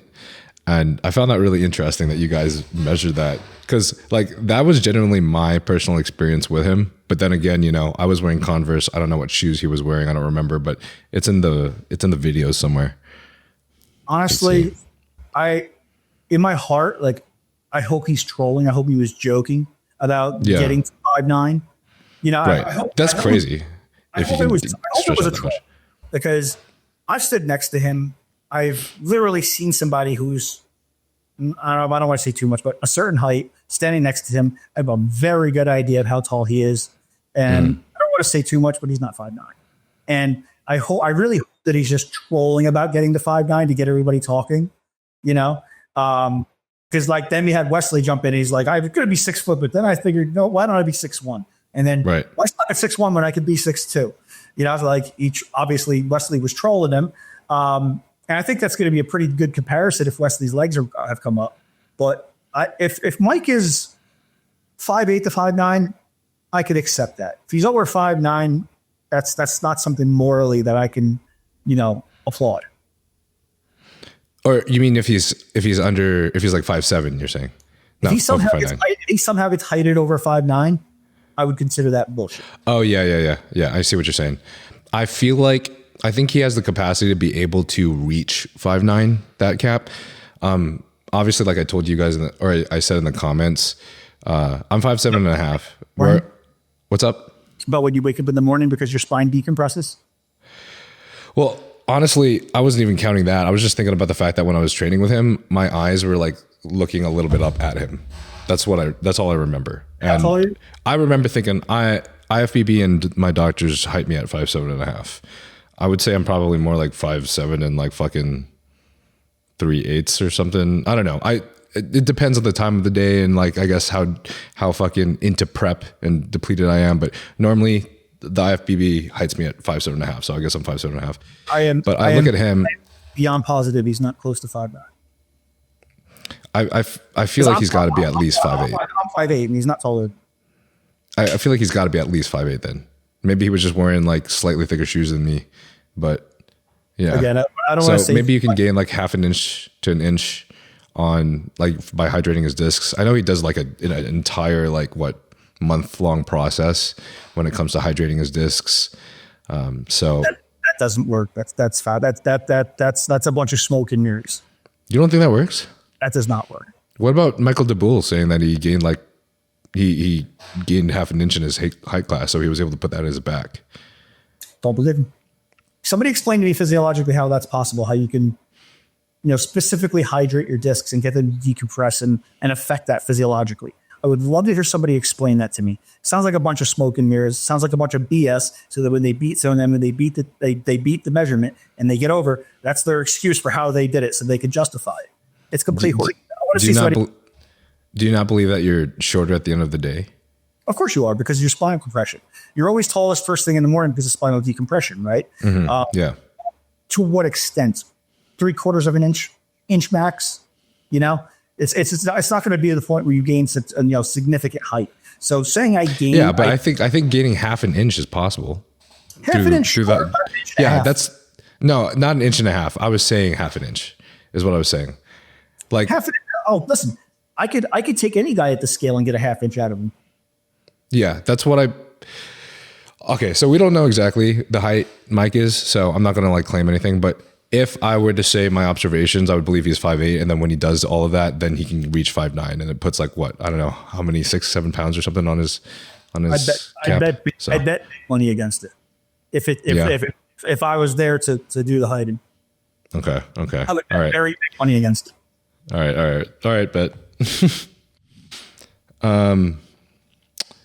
And Mike, no, this is no offense to you. I think you're a phenomenal competitor. We're just talking literally here, and it is what it is.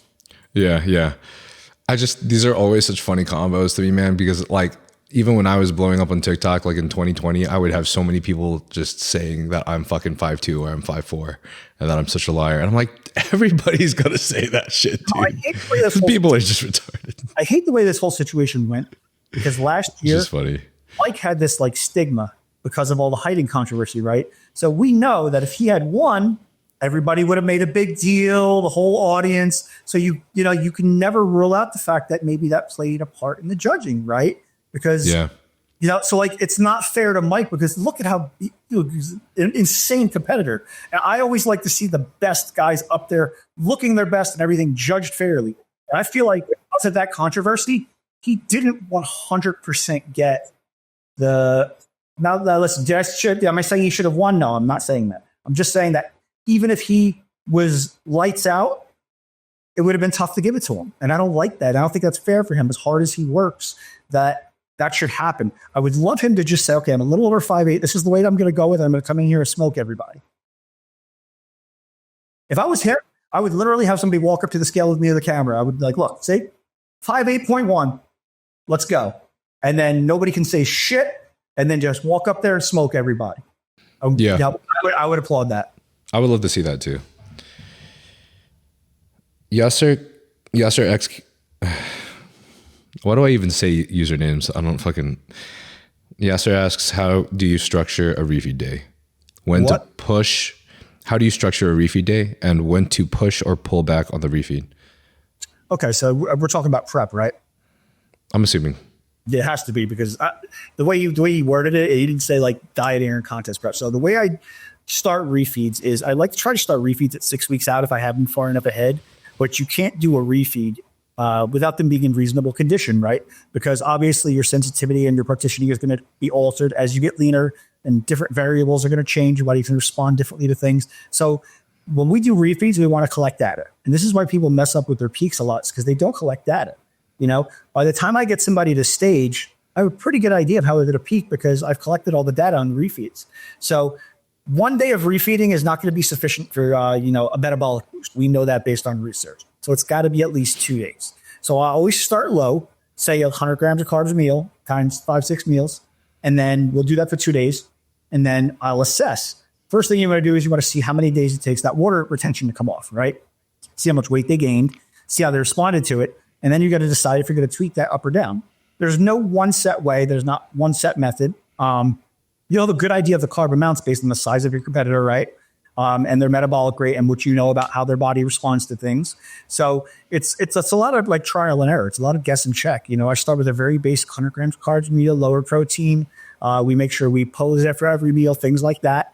And then we just continually tweak that process as we go closer to the show. There's no magic to it. There's no, secrets to it. If you saw how I peak people, you're probably pretty disappointed. And that goes for a lot of people. If you saw Chris Tuttle peak people, you'd be disappointed. You saw how Andrew Berry peaks people, you'd be disappointed. You know why? We don't do crazy shit.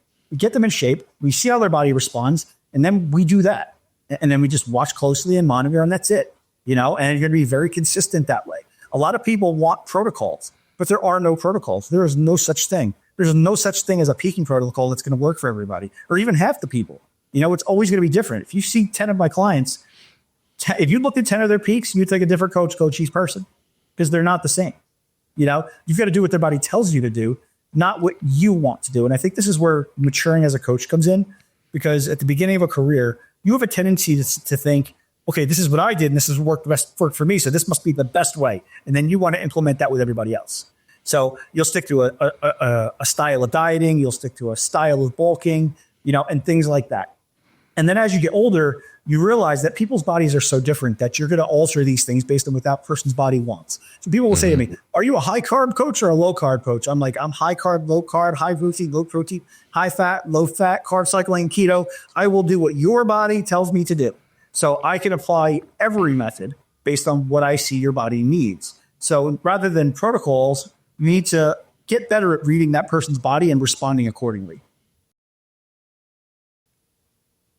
Well, if you do a refeed for somebody, man, I understand that there's a lot of variance per client, but I would assume that you're keeping most of the macronutrients, most of the food choices about the same, and then you'd just be having a spike in carbohydrates based off of what their baseline carbs are. Well, your body is going to process your body's going to process different foods based on familiarity, right? So like, have you ever had something that you haven't had in a while, and then you eat it and all of a sudden it's sitting in your stomach like a brick, and you're like, I'm usually fine with this. It's because you haven't had it. So your body will acclimate to what it's familiar with. And this is why adding shit into the final week is stupid. Like recently last year, I'm not going to say who, I was very disappointed in somebody who was putting bacon into the morning of shows.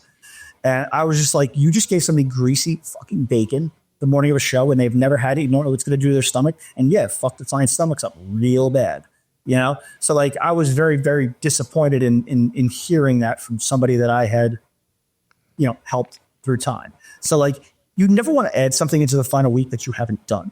You don't want to introduce new foods. So when we do refeeds, we stick to the same foods. For me, it's usually cream of rice, white rice, rice cakes. We could have some fruit in there. We could throw some honey in there, things like that. But we stick to the same foods. And you should have tweaked that refeed so many times that when it comes to peak week, you already know what to do. A lot of times people are looking for like different looks and this and that, and they're not really sure. Like, let's see. How many times have you heard a coach say to you, let's try to get you a little fuller, right? They don't know how full you can get. Like, they don't already know what that look looks like. Oh, I think you can be a little drier. Wait, they don't know what your driest look looks like? They should already know these things. They're throwing darts in the dark, And if you manage your refeeds properly, and not only the refeed, but post-refeed, you see what the body does. How long it takes that water to come off is going to tell you how close to the show you want to back down those carbs, right? Things like that. And once you understand that, it's not guessing. This is why a lot of coaches are consistent now, because they have all this data, and they just implement it. It's not because they had this great protocol; it's because they pay attention. Okay. Well, Noble Fitness asks, what's your approach to a rebound if blood work is perfect post show? So we were actually debating this. I have an apprentice chat with all of my past apprentices, because I still educate them to this day. So I'll keep them. Yeah. So my deal was like, listen, my program is pricey, right? It's $3,000 a month. That's the commitment, right? So it's a lot of money, but they're all very successful. But I told them, once that year is over, I will still review clients for you. You can still shadow me at shows. I will still always help you for the rest of your career, because that's, I feel we're almost responsible for them to an extent, right? And I want to see them do well. I want to see them succeed, So I will help with those things. So in that chat, I also have Andrew Berry. I also have my friend Luke Carroll, who's extremely smart, competitive bodybuilder pro. And we talk about these things. And I posed the question recently. I said, what do you think about not titrating up slowly and reverse dieting out and just hitting it a little harder from day one and allowing your muscles to really hold all that water and use that leverage to push strength and see if that has a faster effect? And we all have talked about it. We all have done it in the past ourselves. So the conclusions that we came to are like, as long as blood pressure is in range, right? From that water retention, you got to make sure blood pressure is not up. And as long as it's safe, that I'm going to attempt to actually do that this year with a few people and see if that has a better effect. Because we don't know until we try it. Everybody reverse diets out right now, adding a little bit of carbs, slowly moving up.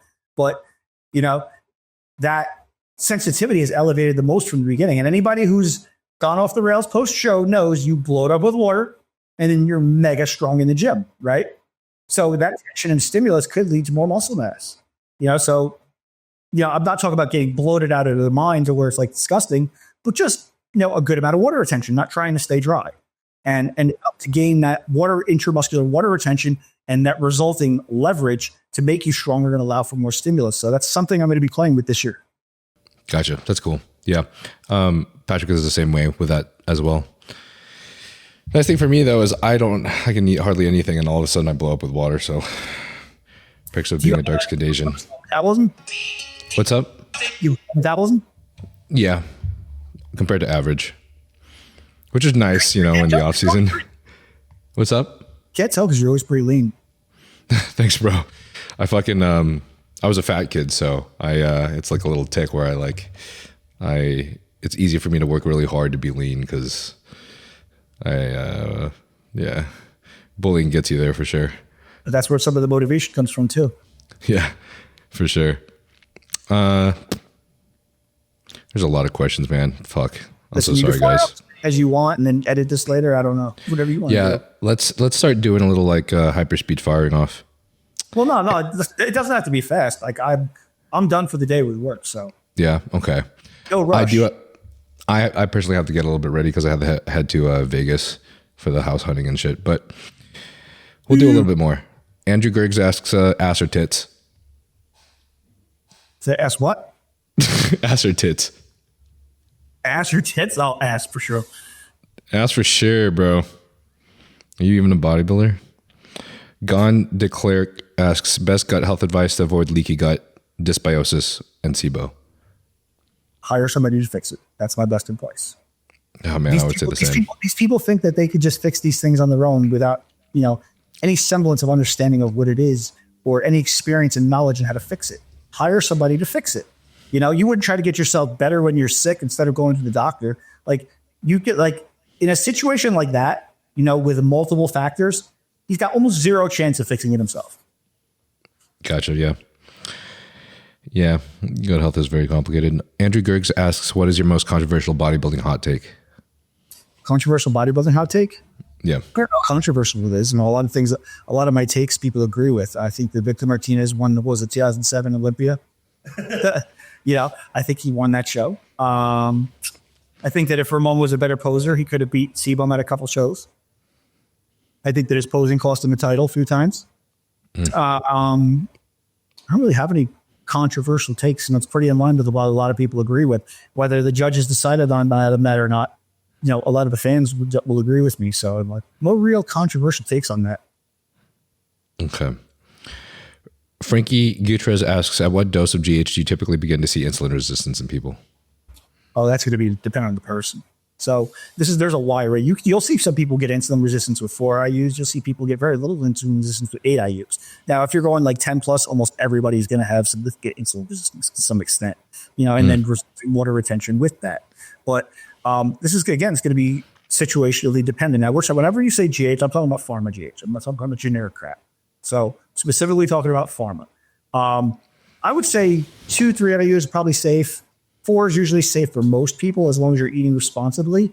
Now, if you're at a hypercaloric diet and you're eating like excessively over your maintenance, then you're probably going to get insulin resistance from that coupled with the GH. So as long as your diet's pretty tight, accurate, in a decent surplus, but not overdoing it, then 4 IUs you're probably going to get away with. Okay. I think that goes along with the next question. He also asks, at what point would you recommend implementing insulin for a competitor? And then Doka asks how to use insulin in the off season. Okay, so this is a topic that I have a specific opinion on. I think that protocols for insulin don't exist. So again, this is one of those situations where if you saw 5 of my client programs with insulin in it, you'd think it was 5 different coaches because they're all using different things. You need to understand how insulin works and then apply it to that particular scenario, right? And then decide what it is you're trying to do with that insulin. So in which scenario would you start applying insulin? Okay, so as far as when I would start with insulin, it's going to depend. If they're using GH, I'm probably always going to use insulin just to try to compensate for that resistance and get better control of blood sugar and nutrient partitioning and transport and everything like that, and try to keep getting too far out of hand. Yeah. Right. So Coach Prob is the same way. Where's that? Coach Prob Dhaliwal in one of my last podcasts said the same thing. So with GH, almost always. Without GH, it would be when I've exhausted PED use. So we got to remember that people don't realize that insulin is implemented in a lot of things that we do without realizing it because of your endogenous production, right? Your internal production. When you see somebody like Jay Cutler eating 1,000 grams of carbs a day, his body was pulsing insulin through the roof. So yes, his insulin helped him tremendously with that. So like one thing that Dexter Jackson would tell people is carbs are the secret to growing. Well, high carbs are going to make your body pulse a lot of insulin, which is going to result in growth. So anybody that's on a high carb diet, like a very high carb diet, you are using insulin. You just don't realize that you are. Your body's pulsing a whole lot of it. So it is helping. So you've got to determine, is what's being pulsed enough? How is their body processing the food? Like if I have somebody eating a post-workout meal, right? And then 2 hours later, their blood sugar is like 125, they're not processing that very well. And there's a number of reasons why that could happen. But let's just say that that's happening due to, resistance, right? So then I would start to use insulin. So I would start to put insulin in when I see meals compounding, when I see blood sugar creeping up a little too much, when they're a little too lethargic, when they're a little too sleepy, signs of high blood pressure, high blood glucose, then I would implement it. But again, situational. I look for signs, but I'll also use it to crack barriers if I need to. If I'm trying to improve a certain body part, I will use it just for that day, just on that body part, pre-workout and post, to really pack glycogen stores full as well as electrolyte load, jam pack those electrolytes in there to make sure you get really good contractions, intracellular water, you get all that leverage, get all that stimulus. So it results in muscle growth. And then post-workout to really partition the meal and make sure that it's, processing as quickly and efficiently as possible, plus all the obvious elevation in IGF-1 levels resulting from its use. Okay. Sylvester MC asks, what about your peaking process has the industry in a frenzy? And do you agree? What about what? What about your peaking process has the industry in a frenzy? In a frenzy? Yeah. I don't think the industry is in a frenzy of my peaking process. I don't think people know much about it, I keep it very simple. I tell everybody, just like I said here, I don't do anything magical for peaking. Like there's some things that I do for peaking that I won't teach on here because it has to be taught in person. I even told my apprentices that they had to learn this from being in person with me, is using insulin to peak, to dry them out. So you can use insulin to burn body fat. You can use it to enhance recovery. You can use it to load glycogen. You can also use it to dry out if you know what you're doing. But this is not something I'm willing to do with a client over the phone. I'll only do it if I'm there in person, because I can literally see what's happening in real time and then adapt and adjust to it. Because if you mess that up, you're going to make them look terrible. So all of my apprentices do know how to do this, but they had to be in person with me to learn how to do it. So this is not something I would do over the phone. Okay. Got it. Surprised there wasn't crazier questions. I mean, there's a lot of crazy questions, to be honest, but it's kind of hard to get through all of them. J. Michael asks, cocaine during a cut. Smash that with some cigs. Say it again? Cocaine during a cut. Cocaine drinking cut? During a cut. Oh, cocaine during a cut. I mean, how much different is it than Adderall? Not really, honestly. I made that mistake years ago. Smack. Geared up when I talked about using Adderall for appetite suppression and for energy at the end of prep. But I failed to mention that use quarters. So everybody started popping whole ones. And I'm getting these DMs that are like, oh, I'm sprinting on my cardio. I'm getting so lean. I'm doing so great. Thank you so much for this. And I didn't realize. And one day I just got the thought in my head. I was like, how much are you taking? They're like, oh, just one. I'm like, what do you mean one? Like one pill. I'm like, holy shit. I'm like, all right, so you're high. They're like, no, that's a prescription. Like, you're 30 milligrams, you're high. Like you're hot. You know, so I realized I'm like, damn, I fucked that up because I forgot to mention quarters and they're just popping whole ones. That's funny. Enrique Silva asks, body count, at least an over under. Prime Phil was a Guido back in his day. Was I? No. He says you were. He says I was? Yeah. I had a buzz cut. I didn't even have spiky hair. But I wish one of my friends would stop the fuck up and told me what I look like, because that buzz cut looked freaking awful. Are you going to drop the body count? The body count? Yeah, he was asking for the body count, at least an over under. I'm not doing that here. I'll never get another date. Oh shit. Yeah, from the 0.05%. Listen, but in the last decade, I've been very, very good. All right. We'll leave it at that. Oh shit. J Lives asks, how much did using gear change the game for you?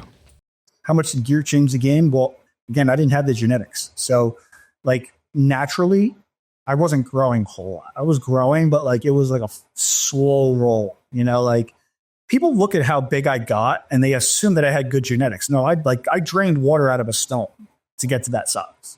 You know, it was not fun. It was not easy.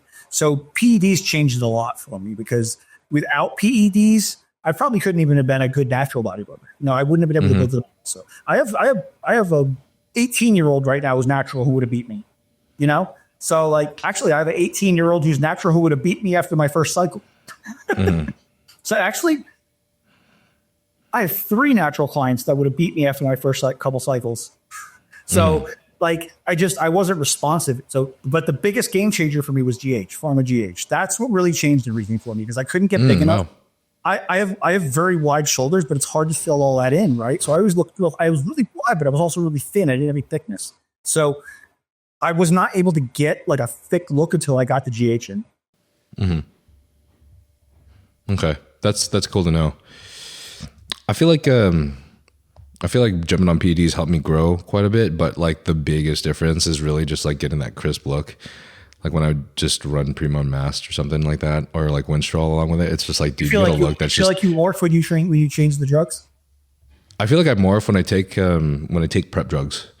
So it's you're so fucking awesome. So because you're more endomorphic, right? So obviously there's the body type thing really isn't applicable, but it gives us an idea of how their bodies respond and look. So you're more endomorphic, right? So you're typically gain body fat easier and you're more water retentive. So for somebody like you, a hardener, a dry compound is going to make a bigger difference than it is for somebody like me. See, switching to prep drugs for me doesn't make a big difference because I'm not like this huge water holder to begin with, you know? So the water holders, when they shift to a Masteron Primo type drug, it's going to be a big change. You're going to see like massive changes. So again, it's going to be situational. But again, on the flip side, water retentive drugs off season, like an Anadrol, make a big difference for somebody like me because I typically have flatter muscles and they really volumize me and fill me out. I have an insanely fast metabolism. So my body likes to burn up all the calories. I could just keep eating and I'll just burn hotter and burn through it. You know, like literally like all the time. So the volumizers for me make the big difference. And for you, the cutters make the difference. Gotcha. Sam Mate Beret asks, what are some causes / fixes for waking to piss at night? Appreciate all the info Phil puts out. Well, I would ask him how old he is, first of all, but I'm going to guess he's probably in his 30s to 40s. So it's a swollen prostate that's causing him to have to wake to piss at night. That's what usually happens to everybody. So swollen prostate is due to DHT. So he's going to need something that can control your DHT. The first thing that people need to go to is a supplement before they go to the drugs. So a lot of times saw palmetto will fix the issue. So just a dose of saw palmetto, the exact dose, I've been taking it so long, I forget the dose. It's probably 500 milligrams, I want to say. I'm not positive of it. But saw palmetto is something that will fix it. If not, then you need to move to a finasteride. And if that doesn't do it, you need to move to the testeride. But waking to piss through the night, you have a swollen prostate. Okay. Isn't there a marker in your blood work that you can check to determine? Yeah, your PSA. Right. But if it's in a good range, I mean, does that mean you could still have a swollen Here's the thing. prostate? You don't need blood work to know that your prostate's swollen, right? So like after orgasm, you'll feel it. When you go to piss, you'll feel it because you'll struggle to like push the stream out. It'll be difficult. Now, if he's talking about just because he drinks water all day long, pissing a lot at night, that could be something entirely different. And people like that, I'll have them stop drinking water, like not stop, but like stop pounding water like an hour. A little earlier. Yeah. Because that could be waking you up as well. If typically it's going to be prostate enlargement, almost always prostate enlargement. The reason I asked that is because, and I consulted some doctors about this too, but I'm one of those people that pee frequently at night, but I also drink a lot of water throughout the day and also before night. And I can't really, it's just something my PSA is in a good range as well, nor do I feel any symptoms of a swollen prostate. I was a little bit worried about it at first because I was like, why am I peeing so much? But yeah. So you're the other scenario. So what I would do is I would go higher electrolytes in your final meal. I would definitely include some carbohydrates, right? Because carbohydrates are going to cause physiological intracellular concentrations of electrolytes. Pull water into the muscles, make you more retentive rather than excreting it, right? And slow your rate of urination down. So final meal, I would bump your electrolytes. I would have some carbohydrates in that meal. And then I would slow water down toward bedtime. Okay, cool. Awesome. All right. We're about out of time, but I ask everybody one last question at the end of every podcast. And if you were to disappear from the world tomorrow and you had one message you could send to the entire world today, what would the message be? Oh man, should give me time to prepare for this. I'm not good at thinking I'm not good with philosophical things off the top of my head. You said a message for the world. Yeah. Be less judgmental. I think everybody judges everybody too much, too harshly, too quickly. They don't consider what people are dealing with. They don't consider that people might be attacking because they're upset. I make this mistake myself. I'll fire back at somebody, and then after like 2 or 3 exchanges, I catch myself on being really mean, and then I'm like, this person could have just had it. Like they didn't come here, just in a good mood and decide to argue with somebody. They came here to argue with somebody because they're not having a good day, and you don't know how bad that day could be. So sometimes you really got to stop and think. And I still try to catch myself to this day. Like if I catch myself really being mean to somebody who started with me, I have to remind myself they might be started with me because somebody just died or they just broke up with somebody or they could have lost their job. Like really serious shit could be going on. And it's not you. You just happen to be the thing they saw first, in a bad mood, and they started fighting with you. Listen, everybody watching this, you can all be honest with yourself.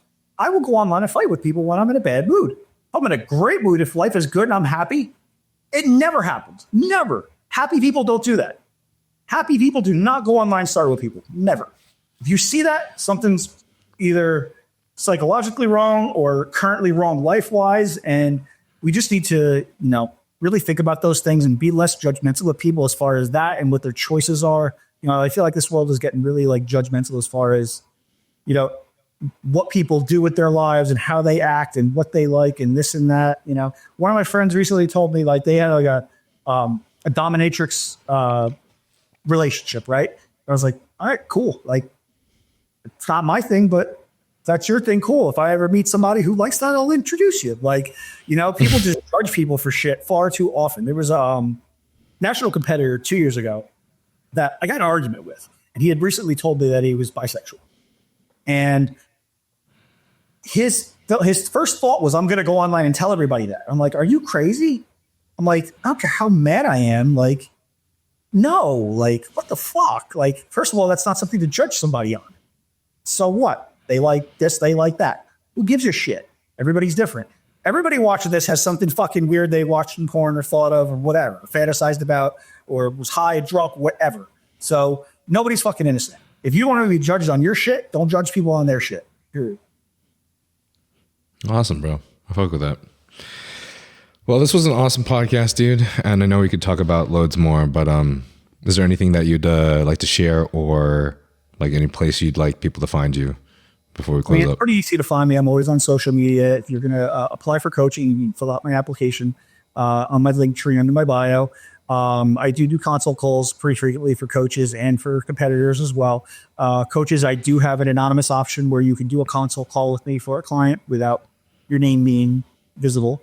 Because I know that was an issue that I fixed. I realized a lot of these coaches just didn't want me to know that it was them asking a question and whatnot. So I can do it anonymously, and I'm not going to ask who you are. I'm not going to investigate. I'm not going to care. I'm just going to help you out. And that's it.